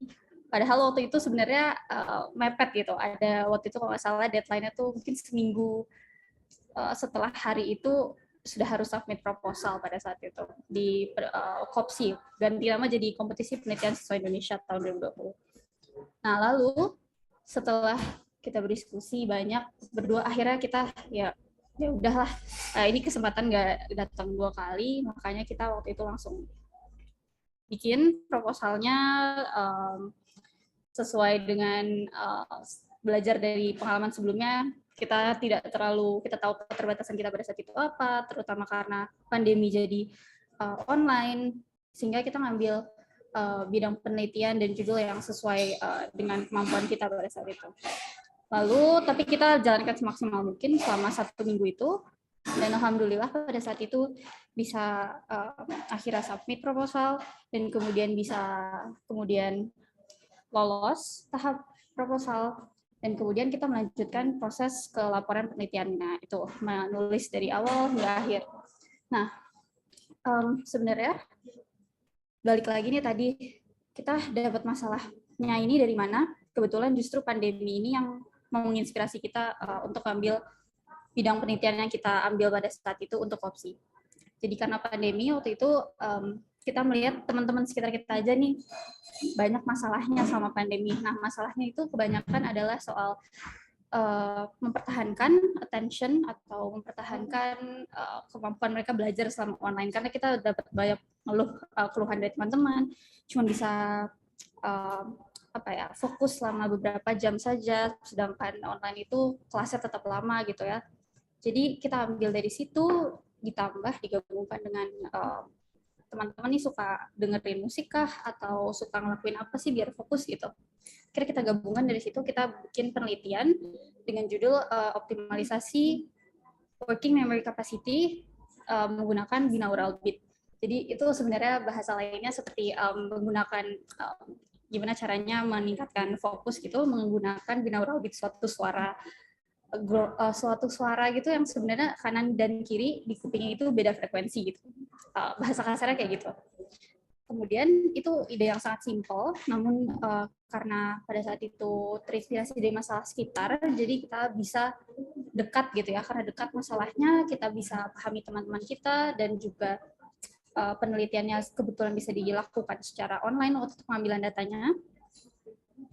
Dengan mengotak-atik pikiran gimana caranya biar bisa mengambil data online, itu merupakan salah satu hal yang sangat menjadi hambatan pada saat itu. Karena sulit ya untuk mengambil data, apalagi waktu itu kita metodenya eksperimen secara online, sehingga pada saat itu diakalkan menggunakan Zoom dengan syarat ketentuan tertentu pada para peserta teman-teman kita yang pada saat itu sangat untungnya kita dibantu oleh mereka mau menjadi subjek penelitian dengan juga berbagai bantuan dari para peneliti lainnya yang mengerti gitu, dan juga bantuan dari orang-orang sekitar, sehingga pada saat itu kita bisa melakukan penelitiannya dengan maksimal dan juga lombanya dengan maksimal seperti itu. Lalu setelah opsi selesai, kita alhamdulillah puas pada saat itu kita sudah melakukan dengan semaksimal mungkin sebagai tim gitu ya, aku dan Tifa. Setelah itu alhamdulillah dapat rezeki untuk pada saat Kopsi 2020 itu kita dapat medali emas. Setelah itu kita sangat berterima kasih pada teman-teman yang sudah mau untuk jadi subjek penelitian dan segala bantuan dari sekitar kita untuk akhirnya bisa mendapatkan prestasi seperti itu. Lalu selanjutnya setelah Kopsi kami kira itu udah selesai, tapi ternyata kita dipanggil lagi dan terpilih untuk ikut ajang ISEF, International Scientific and Engineering Fair, diselenggarakan oleh Region tahun 2021. Terpilih bersama dua tim Indonesia lainnya. Kita waktu itu salah satunya juga ini ya dari Bali Mandara juga teman kita ya, Ari dan Sucahya. Waktu itu akhirnya sayangnya gitu ya, mungkin walaupun international science engineering fair ini harusnya biasanya dilakukan di Amerika gitu, tapi pada saat itu kita online juga. Akhirnya kita dikumpulkan, tapi serunya masih sama. Waktu itu sempat deg-degan, waduh harus bicara bahasa Inggris dan segala macam bersama juri-juri yang udah dari luar gitu ya, profesor dan juga organisasi-organisasi luar dalam bidang penelitian gitu. Tapi akhirnya alhamdulillah kita pada saat itu sangat lega karena kita paham akan penelitian kita, karena kita sudah berkali-kali latihan dan juga sebenarnya intinya paham dengan penelitian kita ya, karena kita melakukan sendiri. Jadi segala pertanyaan, segala saran kita terima dengan baik dan kita jawab dengan baik pertanyaan-pertanyaan dari mereka. Sehingga selanjutnya alhamdulillah sukses juga dan mendapatkan 2 penghargaan. Yang satu special award dari American Psychology Association dari APA, dan yang satu lagi itu 4th Grand Award-nya dari bidang behavioral science pada saat itu di ISEF 2021. Setelah itu dari sana yang bisa aku petik mungkin ya dari aku dan Tifa ini untuk mendapatkan prestasi-prestasi tadi, sebenarnya yang pertama itu pasti jujur ya dalam penelitian ini.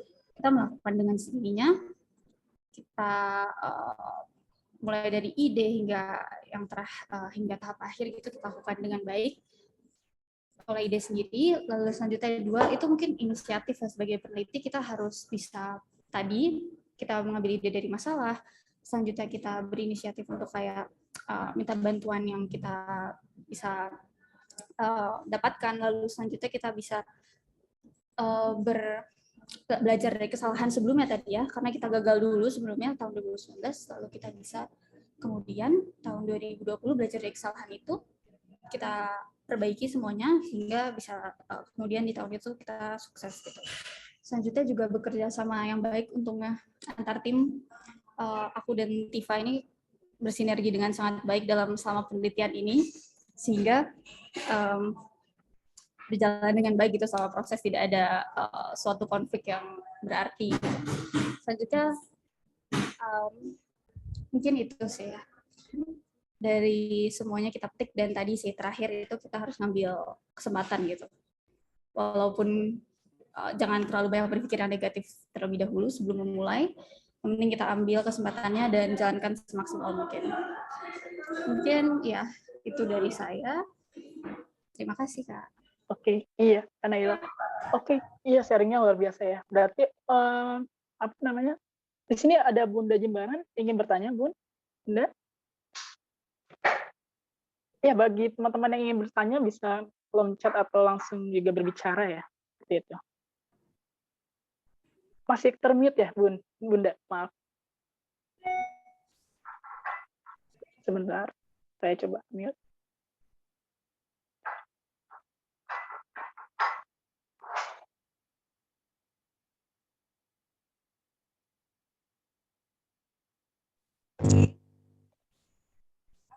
Ya, sudah masuk suaranya, Bun. Selamat pagi. Ya, selamat pagi. Pagi, Kak siapa tadi saya lupa, Kak apa?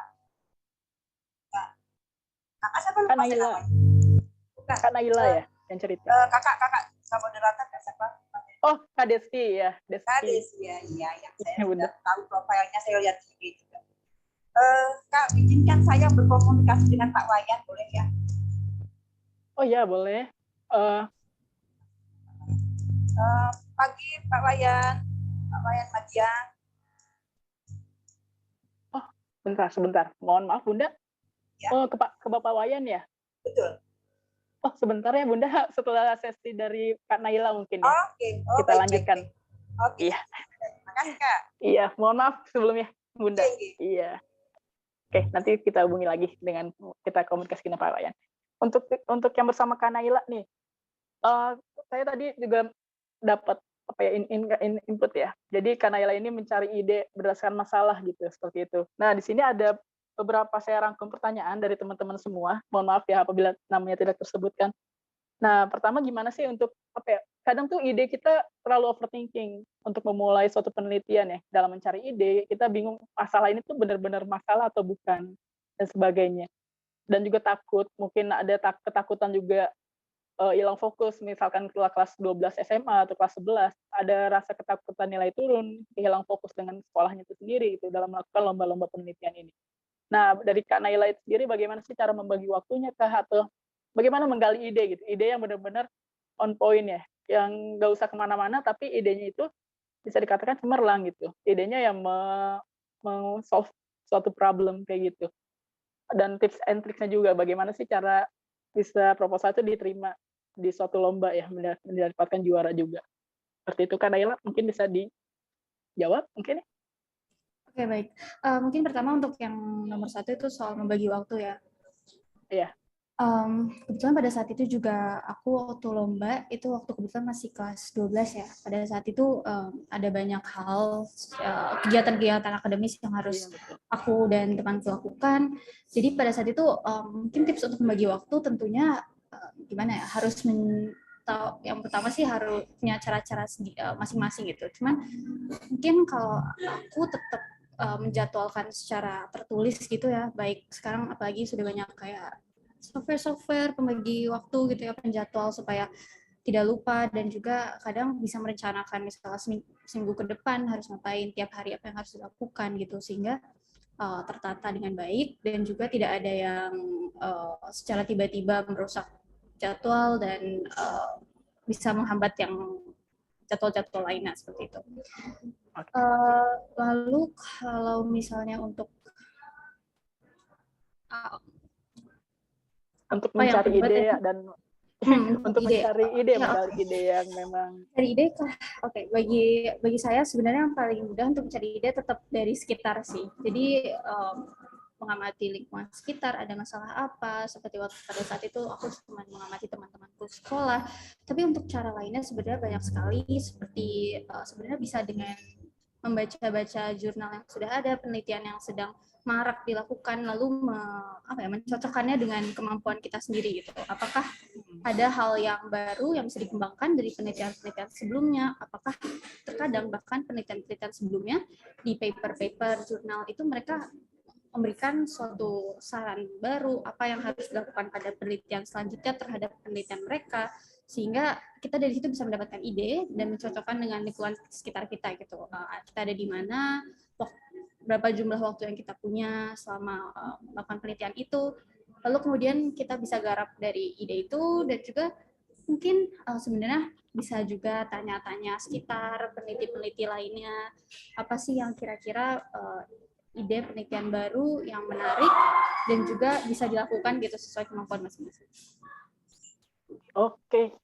Ya, terima kasih Kak Naila. Untuk yang selanjutnya nih, misalkan saat tadi saya telah simak juga ya, Kak Naila sempat gagal ya di tahun sebelumnya gitu, tapi bisa comeback istilahnya, bangkit, menulis kembali dan menjadi juara malah langsung ya di Regeneran ISF kemarin 2021. Nah, kira-kira apa sih Kak yang menjadi poin-poin utama gitu sehingga kita tuh bisa lolos gitu menjadi juara di lomba-lomba karya tulis mungkin secara general, atau ada kira-kira apa sih kesalahan yang mungkin sebelumnya pernah dilakukan sehingga terus Kak Naila berbenah diri, memperbaiki agar tidak terulang kembali dan menjadi seorang juara seperti itu. Baik, sebenarnya untuk titik menjadi juara itu sebenarnya menurut aku tetap melakukan segala step by step itu semaksimal mungkin gitu. Jadi bahkan kita tidak membatasi hanya berdasarkan ekspektasi orang dan sebagai dan lingkungan sekitar, tapi kita punya prinsip bahwa kita harus melakukan ini semaksimal mungkin. Ide kita sebesar apapun, kita usaha sebesar itu juga gitu. Dan untuk kayak dari sebelumnya itu ada dua hal sih. Yang pertama yang sangat berarti itu adalah tadi kita kurang tahu kemampuan kita apa, kita terlalu excited gitu ya tentang penelitian. Yeah. Jadi pada saat itu idenya sangat di luar batas kemampuan kita dan juga resource-nya tidak sangat sulit untuk didapatkan gitu. Padahal karena kita tidak tahu itu, kita jadi pada saat proses kesulitan gitu. Dan yang kedua mungkin seperti yang sebelumnya dikatakan soal membagi waktu, pada saat itu kita kurang pandai dalam membagi waktu, sehingga di kesempatan kedua kita belajar dari situ, lebih fokus pada membagi waktu juga sebelum melakukan segala proses, sehingga bisa berjalan dengan baik. Oke. Berarti kembali lagi ke dalam ide dan sumber daya yang kita bisa lakukan ya dalam suatu penelitian gitu ya. Jangan sampai ya terlalu besar atau terlalu kemana-mana idenya, tapi tidak juga melihat gitu kemampuan kita di mana. Jadi itu nanti mungkin akan menemui kesulitan ke depannya ya Kak ya. Apalagi kan ya ide titik utama gitu untuk dalam menulis. Oke. Dan juga membagi waktu, itu tips dari Kak Naila. Ya, dari Kak Dara Pujakesuma, ada pertanyaan untuk Kak Naila mungkin? Iya Kak, sebelumnya terima kasih atas kesempatannya Kak. Kenalin Kak Naila dan Kak Deski dan teman-teman semua, nama aku Dara, aku dari SMA Negeri Sumatera Selatan Kak. Aku di sini butuh perspektif dan pendapat Kak Naila nih sebagai seorang peneliti. Sebagai seorang peneliti kan kita alangkah lebih baiknya jika melakukan penelitian secara konsisten ya Kak. Tapi di sini Dara ingin bertanya Kak, menurut Kak Naila lebih baik kita melakukan penelitian dengan metode yang sama terus kita upgrade terus sehingga kita jadi expert di bidang itu, atau lebih baik kita mencoba beberapa metode yang berbeda-beda dalam beberapa penelitian kayak gitu Kak. Terima kasih Kak. Oke, baik. Terima kasih atas pertanyaannya, Dara.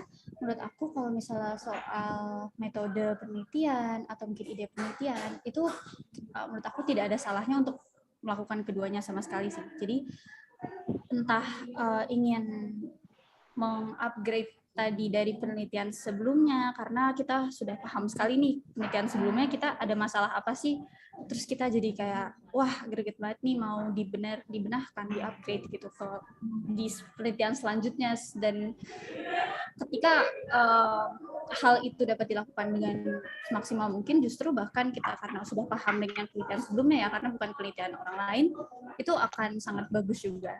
Tapi apabila juga menurut aku ya, kalau misalnya ada ide lain yang sangat berbeda dari sebelumnya, tapi misalnya sedang marak penelitian tentang apa gitu, terus ingin meneliti di bidang itu, sebenarnya asalkan kita maksimal dan tertarik tentunya ya, sehingga tertarik jadi selama proses penelitian itu tidak ada apa ya, bisa menghilangkan rasa jenuh gitu ya, karena kita tertarik, penasaran, ingin menyelesaikan penelitian itu sebaik mungkin, sehingga menurut aku dua-duanya bisa dijalankan dengan baik dan akan sama-sama bagus kok. Baik. Oke, baik Kak. Terima kasih Kak. Ya, sama-sama. Iya, Dara, terima kasih juga atas pertanyaannya ya. Semoga dapat juga mengikuti jejak dari Kak Naila nih, bisa ikut-ikut lomba karya tulis atau lomba riset ya, dan menjadi juara. Seperti itu. Ada lagi mungkin yang ingin ditanyakan teman-teman dari pengalaman Kak Naila nih?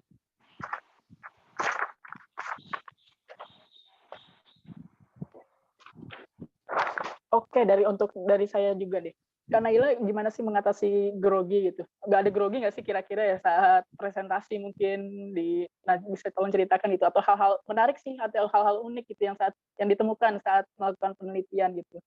Entah itu apa dan sebagainya, mungkin bisa ceritakan nih. Silakan Kak Naila.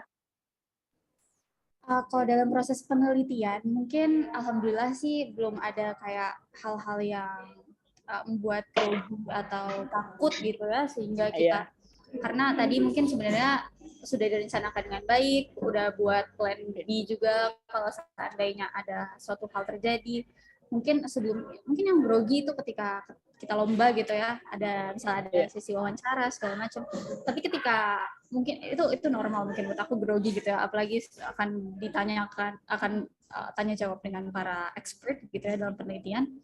Tapi pada saat kita sudah paham dengan penelitian kita, entah kenapa ketika proses tadi wawancara itu rasanya tenang-tenang aja gitu, santai, malah seperti ngobrol pada saat itu. Jadi karena kita paham gitu. Oh, oke. Iya. Jadi lebih ke arah ngobrol ya. Jadi kita lebih memahami gitu hasil penelitian kita. Jadi kita pun nanti saat presentasi, jadi kita lebih yakin. Intinya seperti itu mungkin ya. Kalau baca.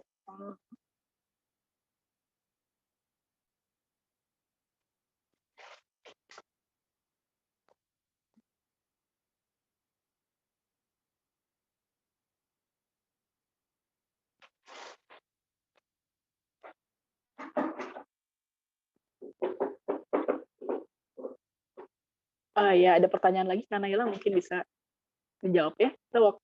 Waktu kita mungkin sampai 11.20 bersama Kak Naila ya, teman-teman yang ingin bertanya mungkin ada last question ya dari teman kita.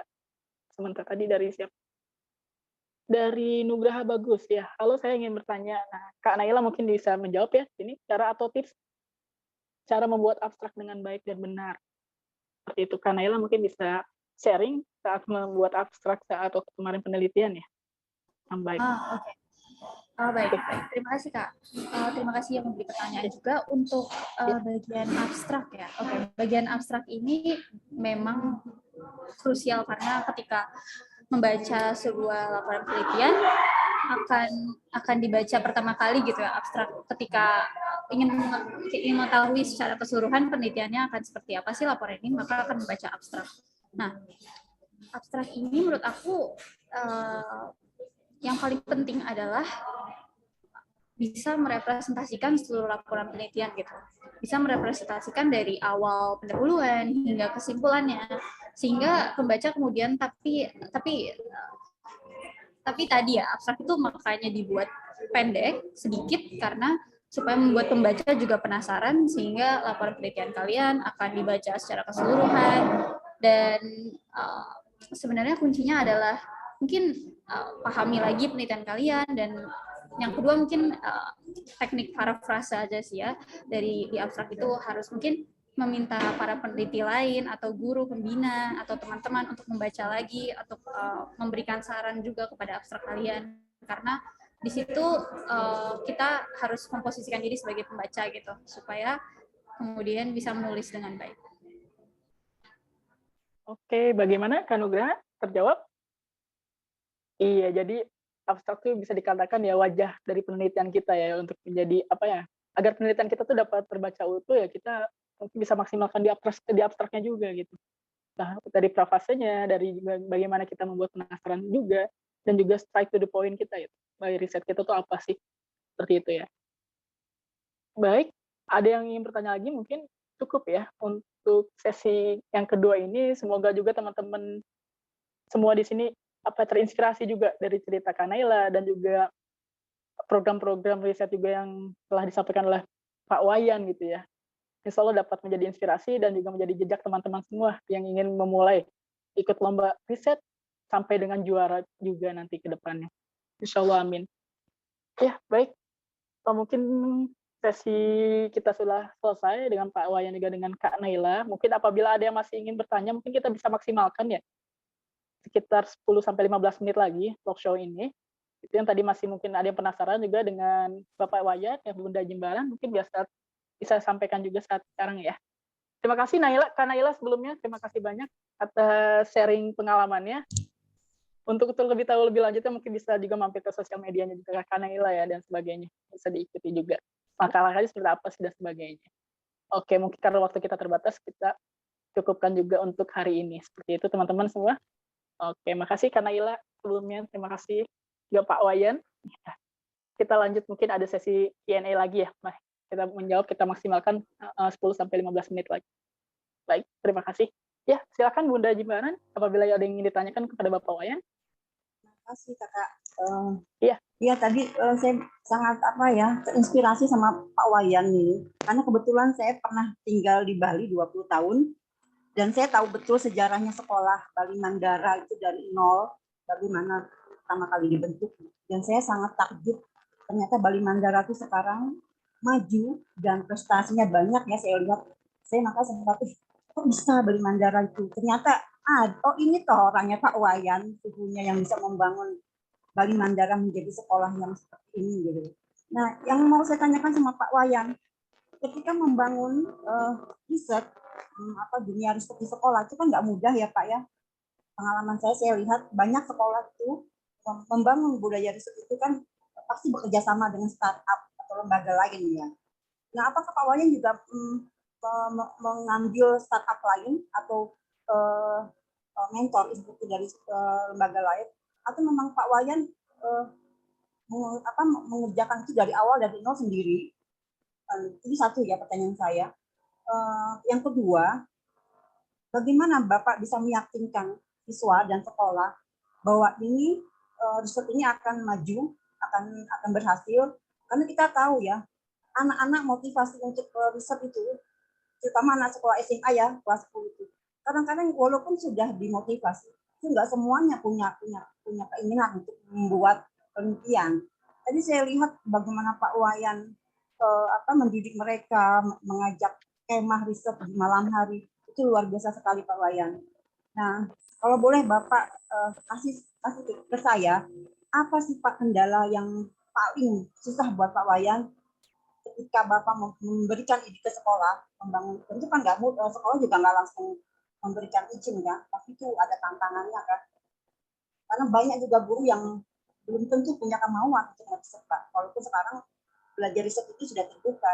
Nah, apa Pak yang paling sulit menurut Bapak membuat siswa itu termotivasi dan terutama sekali lagi antusiasme Pak Wayan? Oke, terima kasih Bunda Jimbaran ya. Bagaimana Mas Deski? Apakah langsung dijawab? Ya, silakan Bapak, mungkin bisa langsung disampaikan. Baik, terima kasih. Ya, terima kasih pada Bunda Jimbaran ya sudah bertanya terkait dengan kiat-kiatnya bagaimana cara mengelola tentang riset di sekolah seperti itu. Awalnya dari tahun 2012 sampai 2016 ya. Itu riset sekolah memang saya sendiri yang mengembangkan dari awal bagaimana cara memotivasi anak-anak. Kemudian 2016 ada perekrutan CPNS, ada PNS baru, saya juga waktu itu ikut juga CPNS. Ada satu teman saya di tahun 2016 mulai juga membantu saya di bagian riset. Namun secara dewan riset kita satu wadah, tapi di ekstra kita berbeda. Jadi saya memegang di bagian KIR ya, Semanbara yang Science Club-nya, teman saya satu ini memegang di bagian Gebra atau elektronika. Jadi bagian riset di bagian elektronika yang teman saya ini yang memegang seperti itu. Nah, kemudian sebenarnya terkait dengan bagaimana cara mengembangkan riset di sekolah, ya memang banyak sih teman-teman di sekolah, jangankan jauh-jauh, ini di Bali aja banyak sekali. Mohon maaf juga ada teman saya dari SMA 6 Denpasar ini, Pak Atayase, bertemu kembali ya. Jadi intinya perkembangan riset sekolah akan bagus apabila semua stakeholder di sekolah itu memberikan support atau bersinergi istilahnya. Jadi kepala sekolah sebagai pemegang kebijakan ya tentu harus memiliki pemahaman bahwa riset itu penting buat sekolah seperti itu. Nah, dari kepala sekolah nantinya akan menurunkan entah kebijakan apa yang dibuat, seperti kalau di sekolah kami kan di dalam riset, kebetulan Pak Kepala Sekolah kami itu sangat support sekali dengan riset. Karena melihat juga anak kami 100% dari keluarga tidak mampu. Jadi riset ini sangat membantu nanti untuk bisa mengangkat citra sekolah untuk berprestasi di ajang nasional bahkan internasional seperti itu. Akhirnya membentuklah suatu wadah yang namanya Dewan Riset Sekolah, dan saya sendiri ditunjuk sebagai ketua Dewan Riset karena memang kebetulan saya konsisten dan dari awal sampai saat ini juga masih konsisten pada anak-anak. Karena memang prinsip saya adalah ingin memberikan pelayanan yang terbaik buat anak-anak, bagaimana mereka yang dari keluarga tidak mampu, yang sering dilecehkan di masyarakat, tidak diterima dengan baik di masyarakat. Biar dengan prestasi lah mereka akan dihargai di masyarakat. Nah, berprestasi dalam artian mereka juga nantinya kalau sudah punya prestasi jangan sombong, tetap mengedepankan rendah hati, kemudian selalu berbagi dengan niat yang baik ya. Jadi tidak hanya sekedar punya prestasi membanggakan buat orang lain kelihatan keren, tapi ternyata dari sisi internnya dalam dirinya itu nggak bagus, memang tidak tulus untuk berbagi seperti itu. Nah, itu yang diterapkan di sekolah dan anak-anak kami seperti itu. Memang sih sekolah support semua, tetapi dalam konteks pembinaannya di sekolah ya, jadi kembali lagi pada gurunya seperti itu. Dan memang yang intensif membina itu adalah ada 2 orang di sekolah, saya dan teman saya lagi satu. Gitu. Jadi yang lain-lain sih mereka punya kesibukan, ada yang jadi guru penggerak ya, kemudian jadi narasumber ini itu. Ya semua punya passion masing-masing. Tapi kalau passion saya saat ini karena saya seorang guru, saya punya prinsip ya, guru sukses kalau siswa yang dididiknya itu berhasil dengan baik sesuai dengan apa yang diharapkan. Bukan karena gurunya hebat, tapi kalau siswanya nggak berprestasi, ya tidak ada nilainya. Kalau saya seperti itu prinsipnya. Maka saya dari awal 2012 saya menjatuhkan pilihan jadi seorang guru, dan apa yang saya punya ketika saya masih jadi mahasiswa dulu, sering aktif menulis, pernah lomba juga sering ke Jawa berkali-kali. Nah, itulah saya jadikan modal buat anak-anak. Jadi anak-anak tentunya dengan mereka dari keluarga tidak mampu, banyak sekali sebenarnya nggak percaya, Bu. Jadi mereka tuh nggak percaya, masa sih tulis itu segampang itu bisa dibuat dan bisa berprestasi dengan gampang. Padahal saya anak miskin loh, saya anak dari keluarga nggak mampu, saya dari pelosok desa dan pedalaman. Nah, di sini saya selalu menekankan, saya menjadikan pengalaman saya ketika saya jadi mahasiswa. Saya juga dari kampung, dari keluarga nggak mampu juga, bisa kok caranya jadi guru. Setidaknya walaupun tidak hebat-hebat banget, tapi saya tidak bisa berbagilah pada kalian yang dari keluarga yang sama seperti yang saya dulu alami sendiri tanpa ada orang lain yang bisa support. Kalian udah disupport oleh guru kalian. Jadi saya motivasi mereka, kalau kamu ingin sukses, kuncinya lah kamu harus terapkan kata kunci KUKER tadi. Jadi komitmen, ulet, cekatan, antusias, respect, dan empati. Nah, akhirnya anak-anak ini untuk meyakinkan lagi, kami undang juga alumni-alumni yang sudah berprestasi yang saya bina. Untuk memberikan motivasi kepada adik-adiknya bahwa ini loh pengalaman saya di kuliah. Misalnya kayak Heri, mungkin Mas Deski tahu Heri ya, Heri Harum. Itulah anak bimbingan saya waktu dia masih jadi siswa di Bali Mandara. Dan sekarang pun masih tetap kita ada komunikasi. Nah, terkait dengan pertanyaan Ibu tadi, apakah kita menggunakan istilahnya kerjasama dengan orang luar atau pihak luar terkait dengan startup segala macam? Kami tidak menggunakan itu. Jadi kami memanfaatkan kemampuan kami ya, saya sendiri dan teman saya, dan juga alumni dari KIR yang saya bina. Walaupun tidak banyak, tapi ada beberapa orang. Artinya gini, selama ini saya berharap semua anak-anak yang saya bina ketika setelah mereka tamat dari Bali Manara, mereka membantu adik-adiknya di sekolah. Dalam hal apa? Motivasi, entah sharing bagaimana cara menggali ide, bagaimana cara menyusun proposal yang baik. Namun itu tidak banyak, hanya segelintir orang saja. Nah, ternyata dari sekian anak yang saya bina, ternyata ada juga yang nyantol menerapkan apa yang saya ajarkan, berbagi pada adik-adiknya. Salah satunya lah si Heri ini. Nah, itu yang saya tanamkan. Jadi saya katakan, kamu berbagi pada adik-adikmu nggak rugi loh. Karena apa? Kamu duluan udah diajarin, udah dikasih tahu oleh kakak-kakak dan oleh gurumu. Nah, ketika kamu berbagi, jangan berpikir kamu untung rugi. Karena ketika kamu berbagi, banyak manfaat yang kamu rasakan. Satu, kamu lebih update informasinya. Kamu lebih terasa kemampuannya. Kamu sudah membagikan kebaikan pada adik-adikmu. Dengan kamu berbagi pada adik-adikmu, nanti adikmu juga bisa membagikan kebaikan pada orang lain. Kamu juga sudah langsung menerapkan kebaikan pada banyak orang. Dan itulah yang kami terapkan di sekolah. Jadi kami mengembangkan mereka belajar secara otodidak. Contoh nih, anak kami kan, saya sendiri kan basicnya kimia nih, tidak bisa membuat aplikasi. Tetapi sekarang ini sudah sangat gampang untuk bisa membuat aplikasi. Karena apa? Sudah ada YouTube, kemudian website yang bisa mendukung itu kan. Anak kami yang dapat juara 1 di tingkat nasional di Astra kemarin yang latar belakangnya anak kurang mampu dan IQ-nya pun menengah ke bawah, Bu. Secara di atas kertas anak kami itu nggak mungkin juara gitu loh. Tetapi ternyata apa yang terjadi? Setelah mereka diberikan motivasi, mereka diberikan semangat, kemudian mereka diberikan gambaran, ini loh coba pelajari tutorial di YouTube, cara membuat aplikasi dengan menggunakan WordPress, misalnya sederhananya WordPress. Karena mereka kalau coding mereka memang tidak punya waktu, karena waktunya sangat mepet gitu kan. Jadi mereka belajar lewat YouTube, cara menggunakan WordPress untuk membuat website, membuat aplikasi lewat website dulu. Jadi mereka udah belajar. Jadi tutorialnya bagaimana, kemudian bertanya ke mentornya, ke pembina dan kepada kakak tingkatnya yang memang mau membantu. Nah, akhirnya ternyata apa yang terjadi? Ketika akan final, aplikasi yang dia kembangkan anak ini jadi. Campur tangan saya sebagai pembimbing apa? Ya mengarahkan, memotivasi, memantau perkembangannya. Bukan saya yang membuatkan, bukan kakak mentor yang membuatkan, tidak. Kami kalau itu dia lakukan, berarti kami sudah melakukan kesalahan fatal dalam riset. Karena yang namanya riset, yang bersangkutanlah yang mengerjakan. Kami hanya memberikan akses. Misalnya nyari apa? Jurnal. Oh ini, coba cari linknya. Buat aplikasi, tutorial YouTube-nya cari. Kalau ada masalah, komunikasikan segera. Jadi setiap tahapan itu dikomunikasikan, baik dengan saya sebagai pembimbing, kemudian dengan mentor, dengan alumni maksudnya, yang jadi mentornya si anak ini. Dan berkat kerjasama itulah, akhirnya anak-anak kami itu merasa bersyukur, ya, ada yang memperhatikan mereka, dan saya pun selalu menanamkan kepada mereka, setelah kamu punya prestasi, ingat kamu selalu berbagi pada teman-temanmu, pada lingkunganmu, tanpa memandang siapa dan dari mana, seperti itu. Itulah yang kami terapkan kurang lebih, Ibu. Terima kasih. Satu lagi Pak Wayan, mungkin saya boleh tanya satu lagi ya. Mungkin ya Mas Deski ya. Agak telat saya bertanya. Apakah di sekolah Bali Mandara untuk KIR-nya itu masuk di mata pelajaran wajib atau di ekstra atau kedua-duanya ada? Oke, baik, terima kasih Ibu. Tadi kan saya di awal sudah menjelaskan sedikit bahwa riset di sekolah kami itu kan diawali dengan foundation dulu. Jadi ada namanya foundation riset, ada foundation matematika, foundation bahasa Indonesia, foundation IPA, IPS, dan bahasa Inggris. Itu foundation di awal 1 bulan.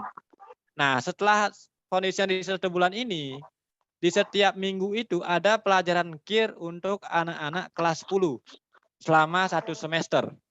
Ya.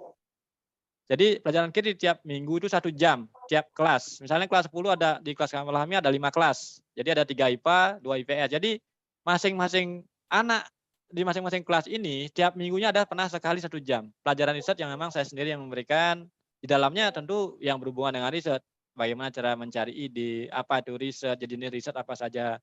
Kemudian bagaimana memotivasi si anak ini. Karena tentunya kadang-kadang anak baru sekali motivasi semangat, tapi besoknya berubah lagi gitu.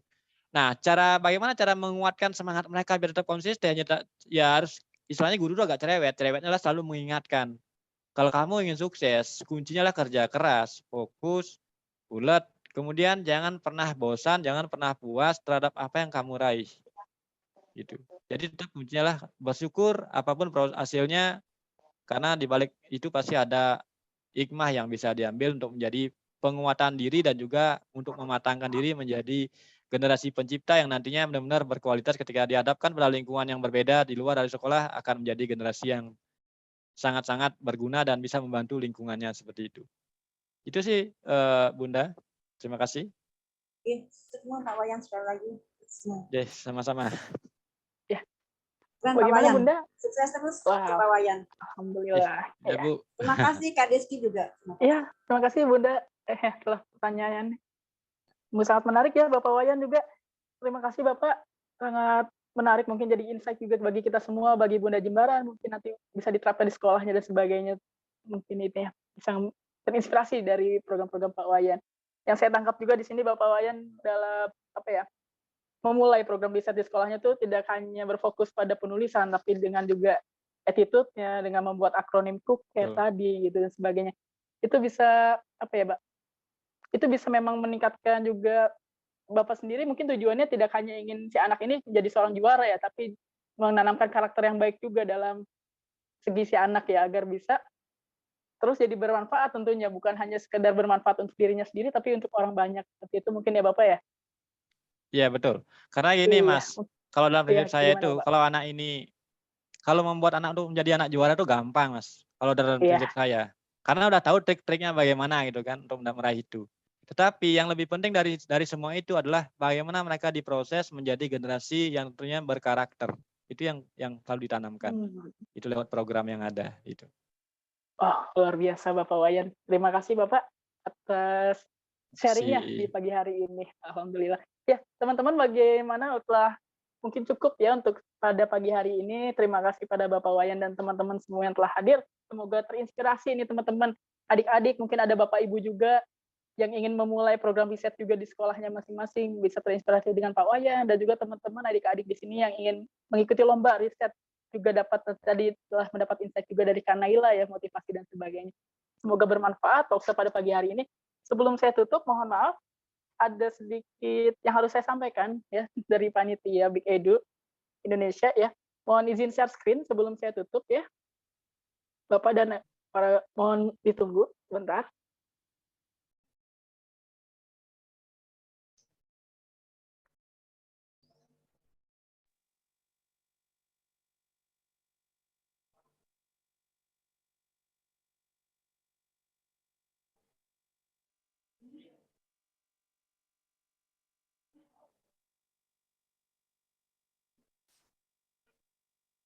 Oke, di sini mohon maaf saya menggunakan handphone ya. Sudah terlihat para hadirin Bapak Ibu? Oh, sudah. Sudah ya. Ya, mohon izin Bapak Wayan juga ingin menyampaikan sedikit. Ya, jadi dari Big Edu Indonesia ini juga telah insya Allah akan mengadakan bootcamp penulisan proposal riset opsi 2022. Ya, nanti akan pendaftarannya nanti bisa dicek juga. Nah, di sini juga Olimpiade Penelitian Siswa Indonesia yang tentu Pak Wayan pun telah mengirimkan banyak siswanya gitu ke dalam opsi ini. Nah, seperti ini. Ya, jadi Big Edu Indonesia ini buat teman-teman yang mungkin belum tahu atau belum pernah mengikuti program atau agenda dari Big Edu Indonesia ini adalah suatu startup digital yang kita ini ingin membuat iklim penelitian di Indonesia ini semakin mudah diakses istilahnya ya.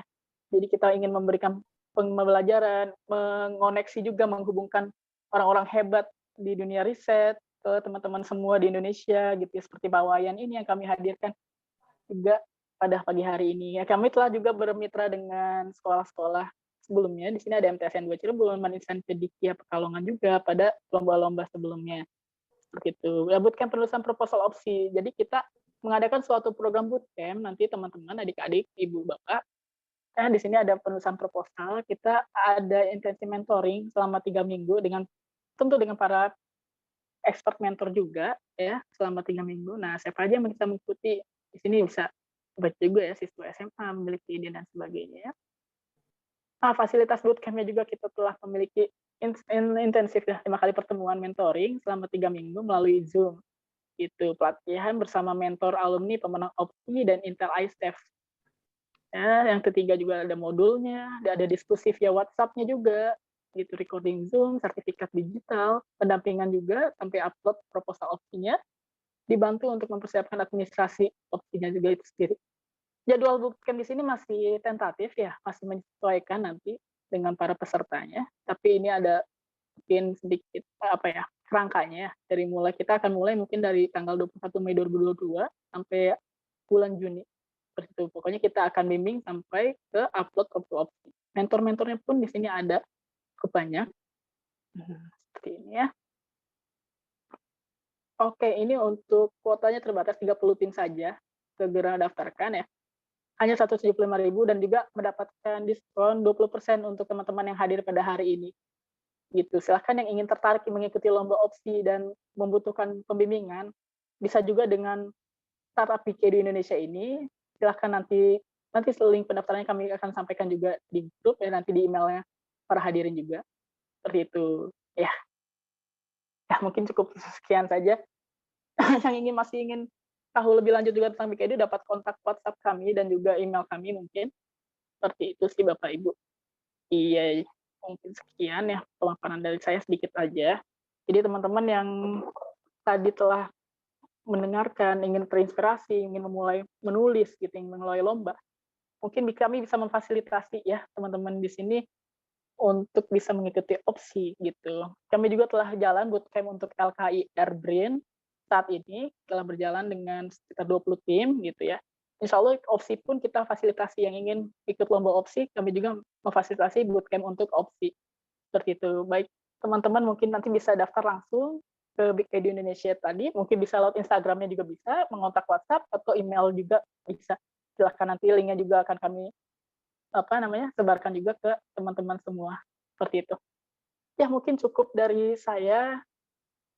Dan saya cukupkan juga untuk talk show Big Edu Indonesia pada pagi hari ini. Semoga bermanfaat bagi para hadirin semua.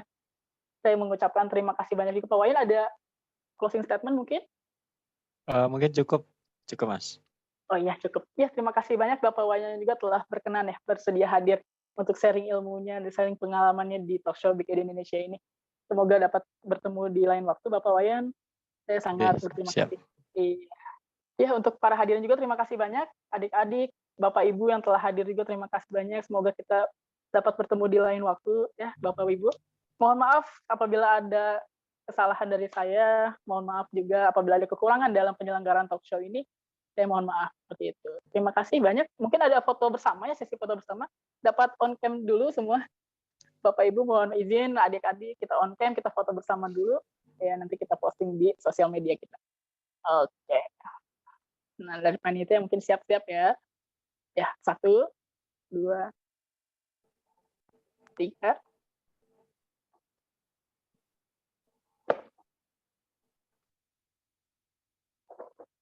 Oke, baik. Terima kasih. Sudah cukup. Ya, saya tutup. Mohon maaf lagi. Terima kasih semuanya. Wassalamualaikum warahmatullahi wabarakatuh. Semoga bermanfaat ya talk show pagi ini. Terima kasih Bapak Wayan. Terima kasih Mas. Izin lab ya. Ya, mangga Bapak. Silakan.